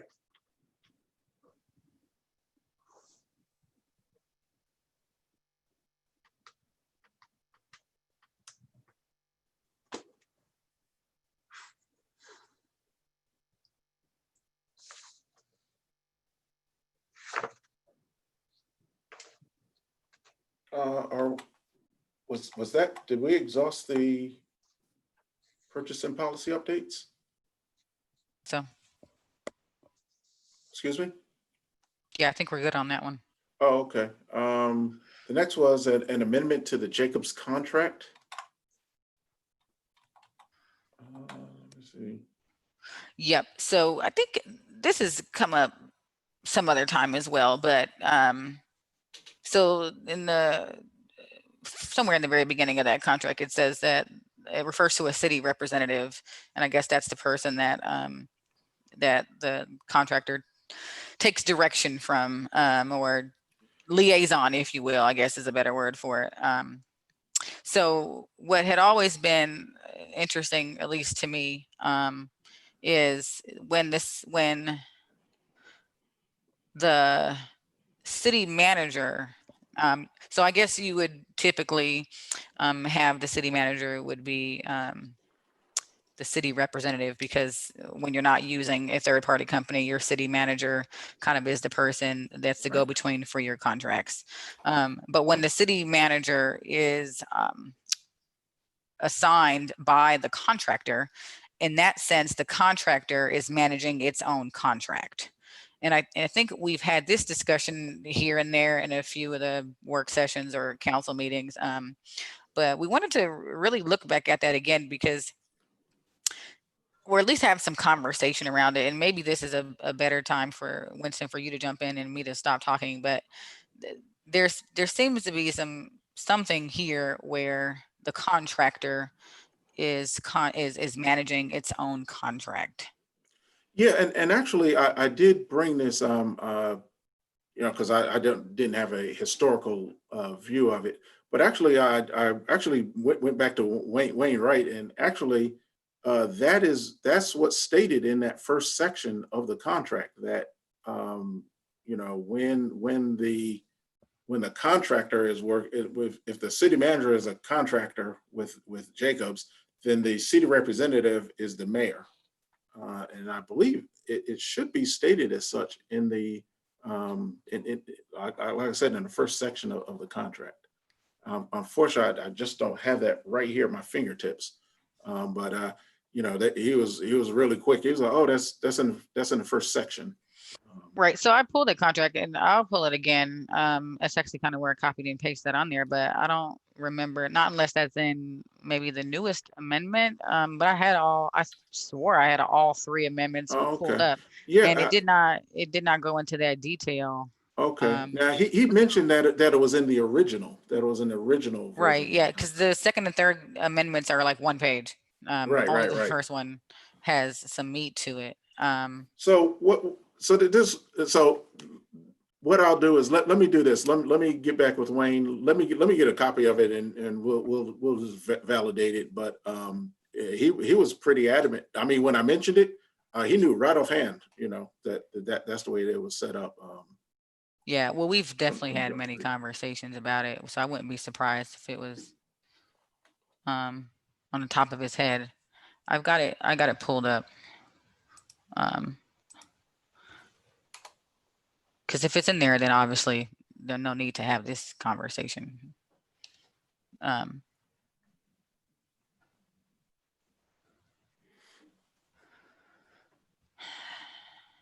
Amendment number 1.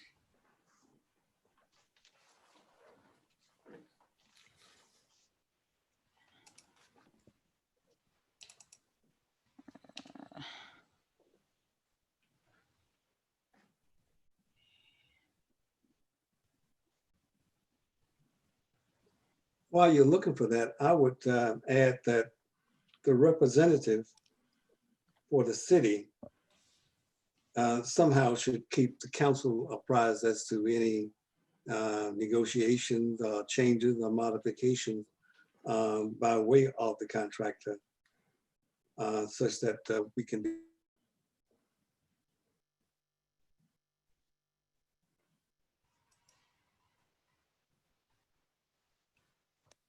Did I get kicked off, or did George Yeah, get kicked George, off? I think it's George again. Oh, okay. I was like, whoa, where did I go?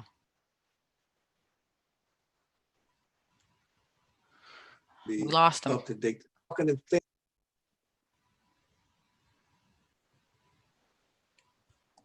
you hear me now? Now we can. Okay, now we can.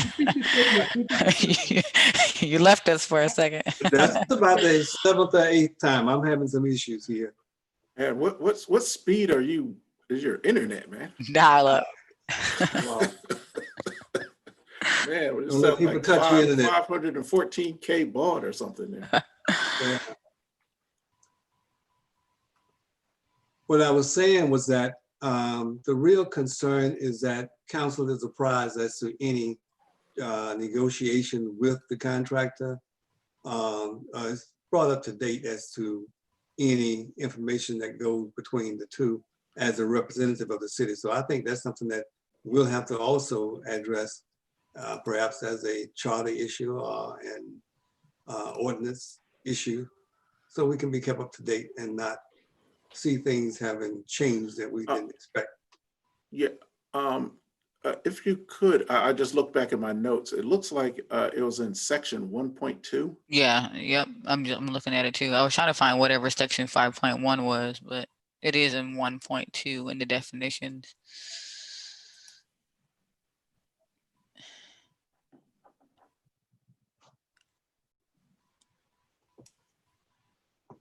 So yeah, it's not mentioned in 5.1 explicitly, but it is mentioned in the definition section of 1.2.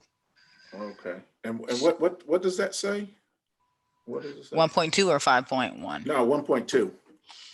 1.2 says city representative shall mean the senior city representative assigned to the responsibility of overseeing the administration of this contract for the city and provision of the services by contractor along with the city assigned responsibilities. The city representative shall be the city manager, provided, however, during any period of time the city manager is a contracted employee, the mayor of the city shall be the city representative.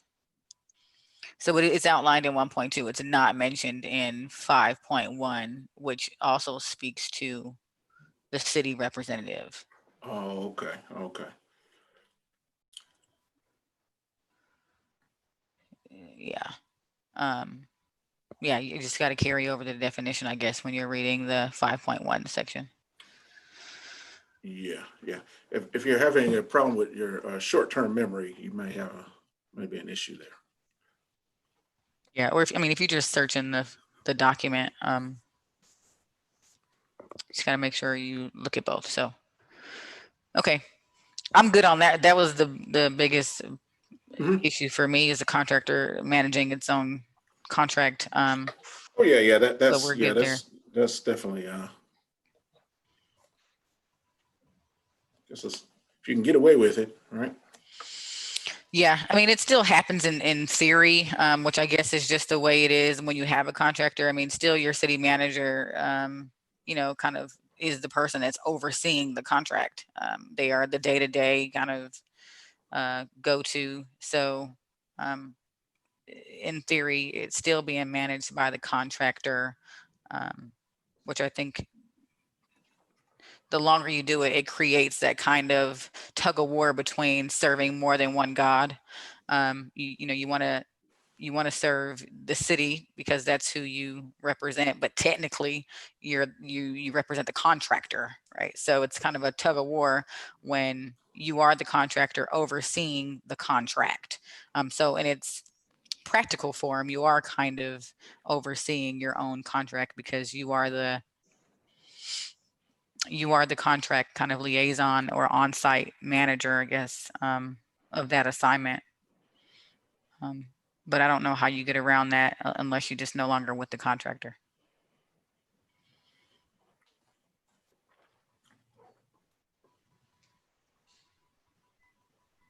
Well, I'm good there.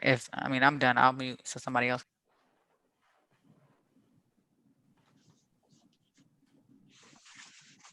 I'm done, other than to make sure that we get updates on any discussions about changes. So that's on us.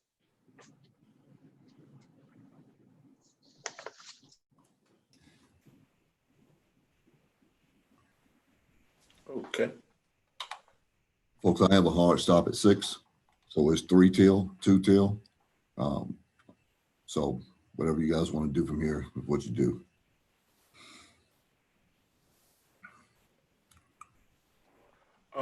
I will, as we're closing in, I know that we have still quite a bit that we wanted to, that we still wanted to address.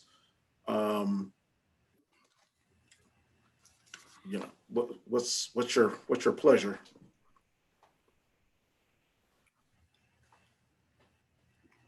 I would suggest we just carry over what we did not finish to the next work session. Okay. I agree with that. Keep trucking along.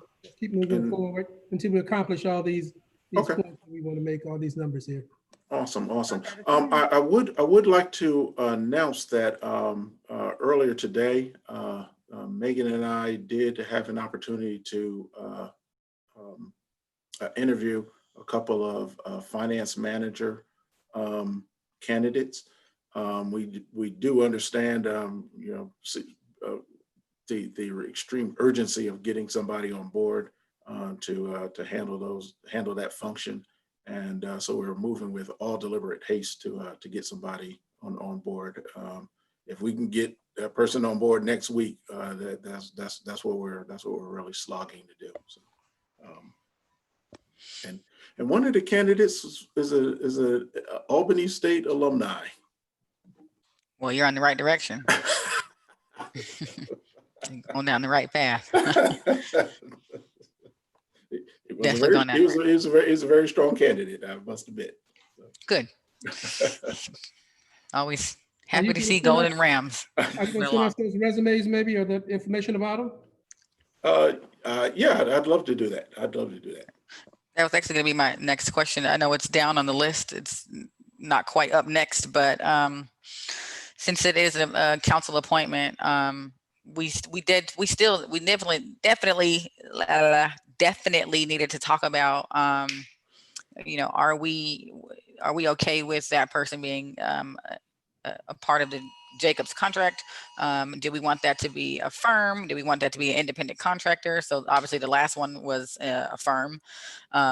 So we definitely needed to have that discussion, and I was hoping that we would have had that before now, but the last time I think you and Megan mentioned interviewing the finance director, we mentioned then that it was a council appointment, and we most certainly needed to decide if we wanted that to be independent of the contracting company, or go with a firm, or go with an individual. We kind of Okay, we really make that and I guess so, and you know, maybe it's the semantics, but this was correct me if I'm wrong, Megan, it was a finance manager position. well, the charter calls for a finance director. Yes. However, the strong candidate, I guess we probably need to talk about it in executive session for personnel, because it's kind of hard to explain. Right. I agree.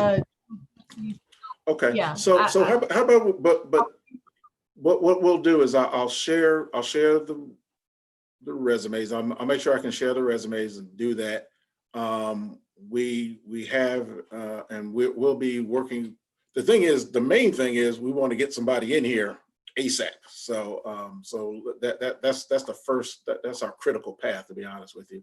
The other piece, you know, if we want to make them a direct employee or those kind of things, that's something that can, you know, that we can effectuate as well. So, but our main thing is we need some help here, and we need them now. I concur with Plez. We need somebody in here now to start working.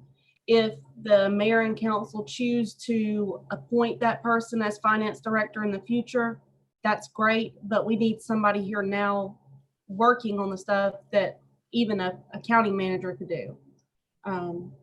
So, but like I said, I think we should discuss it in executive session, or you all discuss it in executive session after you look at the resumes, and just want everybody to feel comfortable with it. But we need somebody like last week, maybe last month. I also made that recommendation in my last update to the council that we're in desperate need to bring somebody in immediately to start working on any of our backlogs that still exist. And I'm trying to understand, we posted for a manager, but this is the director. So what's going to be the issue with hiring this person as a director? Because we did vote to change the charter to reflect it as a director position versus a manager. I'm sorry, guys. I'm going to leave y'all with this. I appreciate it. Have a good rest of the meeting or whatever you're going to do. Thank you. Now, And I'll add to that too, because obviously backlog, cash flow, accounting, reconciliation, that is not usually something a finance director does. So I would imagine you'd have, I won't say difficulty, but those job responsibilities don't exactly line up. If I was a finance director, I would not want to come into doing accounting manager work or cash management. So I think that's why I had previously asked to see the job description and the job announcement that you all were working off of, especially considering that I thought that Robert Porsche was doing most of the accounting manager responsibilities. So your finance director would not assume those duties, especially not posting to the general ledger and reconciling AR and AP, but it's kind of not the same job. It's almost a demotion. From what I understand, what Megan was suggesting is that we bring somebody in, and then when it's time to make the appointment, that person could be appointed as the finance director. However, as a finance professional in the public sector, it's kind of, you know, you never get out of having to get in the weeds and pitch in. Government accounting and finance offices are not, you know, the first place where they put staff. It's one of the first places they cut staff. And so if anybody has experience in government accounting, working in a government accounting department, you tend to expect that you're going to have to get some grunt work done as well. I'm a director at a school district with 15,000 employees, and I still have to do audits, individual audits myself, because even with 8 school auditors, there's just too much work for 135 schools that I don't get away just because I'm a director. I don't get away without doing, audits on my own. I still got a 10 key on my desk. And that's just the nature of the beast. Yeah, I don't disagree with you. I think your candidate pool looks a lot different when your job description for an accounting manager is much different than a job description for a finance director, right? So, I mean, you're level setting expectations. So if you're hiring for a finance director, that job description, although obviously you're overseeing some of the same responsibilities that an accounting manager may have as their only responsibility, that job description looks a lot different than an accounting manager, right? So, I mean, I don't think it's good practice to write a job description for a finance director, but then bring them in doing accounting manager work or vice versa. Right? So you level set your expectations, and your applicant pool is exactly what you get depending on, what you actually put out there that you're looking for. Well, we don't want to bait and switch. We definitely don't need any negative publicity. So let's do the right thing the first time from the beginning. Ask for what we want. And then if there's somebody we think they're so good at what they're doing that's on this level and we want them to be on this level, train them and see if we can keep them. But don't trick nobody. That's all I say. Let me be on record. But right now, the person we are hiring is for a finance manager position. And according to Joel, that's what we need like last week, right? So we're moving with all deliberate speed. This is a Jacobs hire, and we need to get that person in here. The finance director thing, we can defer that to the next meeting. We can vet that and make sure everybody's on the same page moving forward with that. And if this person that we pick works great for that, then more power to them. But the main thing is, to Joel's point, we need the person to get in and do this grunt work that's clearly, in your opinion, maybe even beneath the role of a finance director. So I mean, we needed that person for that, right? Excuse me? Contract, we have budgeted for that in the contract, right? Already? Yes, yeah. So we just need to move, keep this moving forward. So it was an FYI. Okay. Yeah. Yeah. I mean, I hear you, Plez, but I feel like. So Plez, would this be the position below the finance director? Is this more of the accounting manager position as opposed to the finance director position? I think that's where the confusion is. Yeah. So like I said, I'm sorry, maybe it was the semantics that we are hiring a manager, finance accounting manager. Yeah. Okay, so Robert Porsche is not our accounting manager? No. Okay, so we haven't had someone replace Audrey since last year? Correct. Okay, because I swore that you all have been telling us the entire time that Robert Porsche, or whomever you were using shared with Tucker, was doing that job. So are you saying now that has not happened over the last year? Correct. We were using other resources to fill that role, and there was some miscalculation in doing that, and so.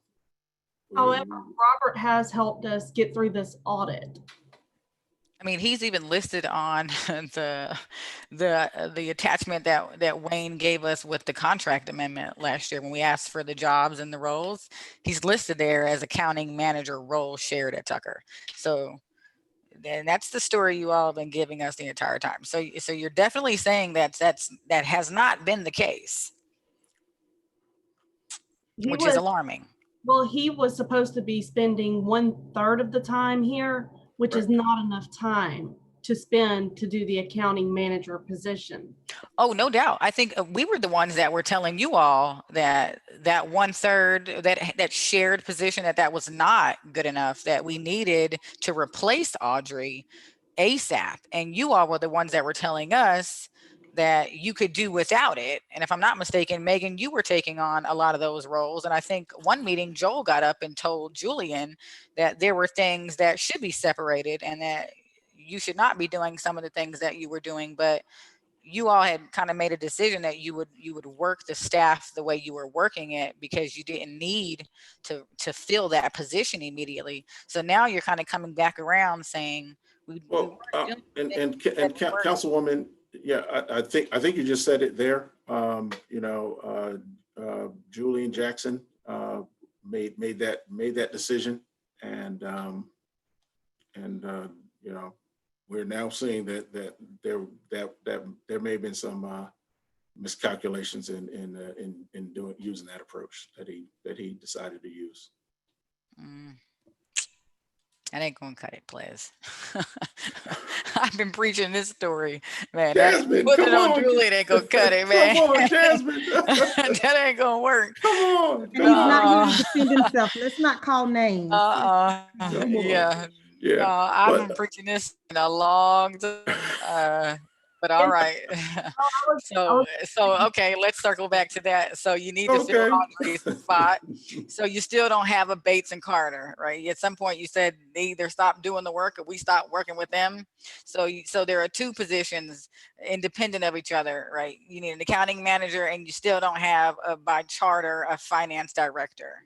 So everything that we've been talking to you all about has been a finance director because we were under the impression that you had an accounting manager. So now that we're clear that we don't have an accounting manager nor a finance director, we need to get on track with, I guess, what we thought we were asking for that you all, I guess, was thinking. Yeah, correct. And at our next working session, let's hammer this all out and make sure that we're all on the same page and talking the same thing. Okay. Yeah. Well, all right. Can we get a clear answer? The accounting manager is not for us to appoint, right? So, I mean, if that's what you're hiring for, there's no need to send us those resumes. And I mean, that's a Jacobs hire, right? That's we don't need that. It's the finance director that comes to the council. So, right. I mean, if you're trying to get somebody in there tomorrow to do accounting work, you're just replacing Audrey after this long gap. So we don't need that. It's the finance director that used to be Bates and Carter. That is unfilled in addition to the accounting manager. And I believe we had asked for a copy of the job description a couple of meetings ago. Did we ever get that? No, but if it was for the accounting manager, we don't need it. We want the finance director. Yeah, that's what I was asking for, resumes. That's what I thought they were. Okay. Correct. I'm good. Okay, and like I said, let's drill down and drive this to ground at the next work session. Yeah, it's on the agenda anyway, so we'll get to it. Okay. All right. Okay. Since the mayor's gone,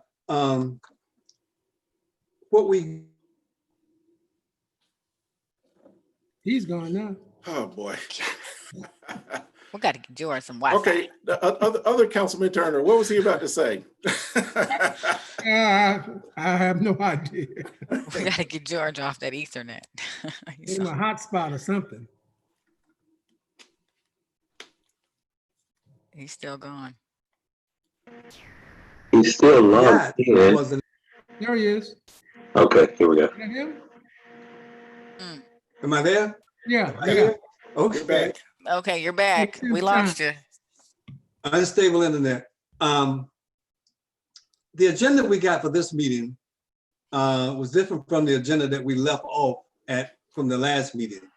Now, are we going to just take this exactly like it is, or are we going to finish the one we had from the last meeting? Because they are different. And I didn't know what we voted to do at the last meeting was to continue the meeting. Oh, we said. Oh, we're picking up where we left off. I thought we was picking up where we I left just off. thought we picked up where we left off, the last one. Agenda is exactly the same. I copied and pasted it. The only difference is I took the, there were some items on the first part of the work session where there were like number 1 and number 3, there were sub They put together angles, subtitles.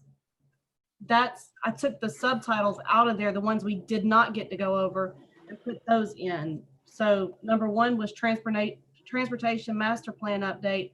We had already gone over number 1, which was the Stonecrest Public Works Department. So number 2 essentially became number 1, and number 2 became the facility safety for COVID-19 pandemic, which is a subcategory of Stonecrest Park. Just come down to the end. Just come down to the end. Well, 17, 18, and 19. Those were up top, I thought. 17, 18, and 19. 17 is discuss funding. It's number 16 on the current one. Number 16 is discuss funding source on the Stonecrest CARES program. That's number 17 on the last work session. Number 17 is the stipend for the planning commission members. It's number 18 on the, do you see where I'm going? I'm with you, but now number 18. Council 2022 salary, and number 20. But on the other one, it just had mayor's 2022 salary. That was the draft one that was sent out before the meeting that Friday. Go ahead. All right, move on. Okay. So I did. Nonetheless, it's in a different order than what we submitted for the request of the work session anyway. But that was a portion was added, and we'll deal with it. Yeah, you can strike that. Okay. Then we didn't ask for that. So the consensus is to just pick up where we left off at the next council work session from the agenda that we had today. Which I guess is what, number 7? Number 7 through 19 will be on the next work session agenda. All right. Okay. All right. Anything else to add? I don't know, just real quickly, because I know everybody ready to go. Is it, I want to get the job descriptions for all the full-time Jacobs employees. Is that on there somewhere? Or can we put that on there, Megan? You have 2 job descriptions. One's for all of them. I know the ones that's on here, but I want a job description for each Jacobs employee that's full-time for the city of Stonecrest. Okay. Thank you. I'll have to get that, I believe, from Wayne or. Okay, I appreciate it. Thank you. Okay, anything else? Okay, then unless there's some announcements. Let me just do one quick announcement. The Men of Omega Psi Phi Fraternity Incorporated will be sponsoring lunch for the folks of Kaiser Permanente at the Hillendale Hillendale Panola Road facility tomorrow at 11 a.m. I'm sorry, George, I didn't hear that. What'd you say? No, I'm just kidding. Your computer, your internet's breaking up. We can't hear you. 11 o'clock tomorrow. Come on out at Kaiser right. Permanente. Good job, good work. You said the alphas? Is that what you said, the alphas? And we're gonna feed the employees. Yes. That's Can I wear awesome. my Kappa shirt? Oh Lord, yeah, you can serve. That's what we do. We serve. We serve. Well, today is my sister's birthday, so that's why I gotta go. All right, we out of here. All right. Yeah. That's good. All right, thanks everyone. Bye-bye, Appreciate your everybody. time. Thank All you. right. Meeting adjourned. All right.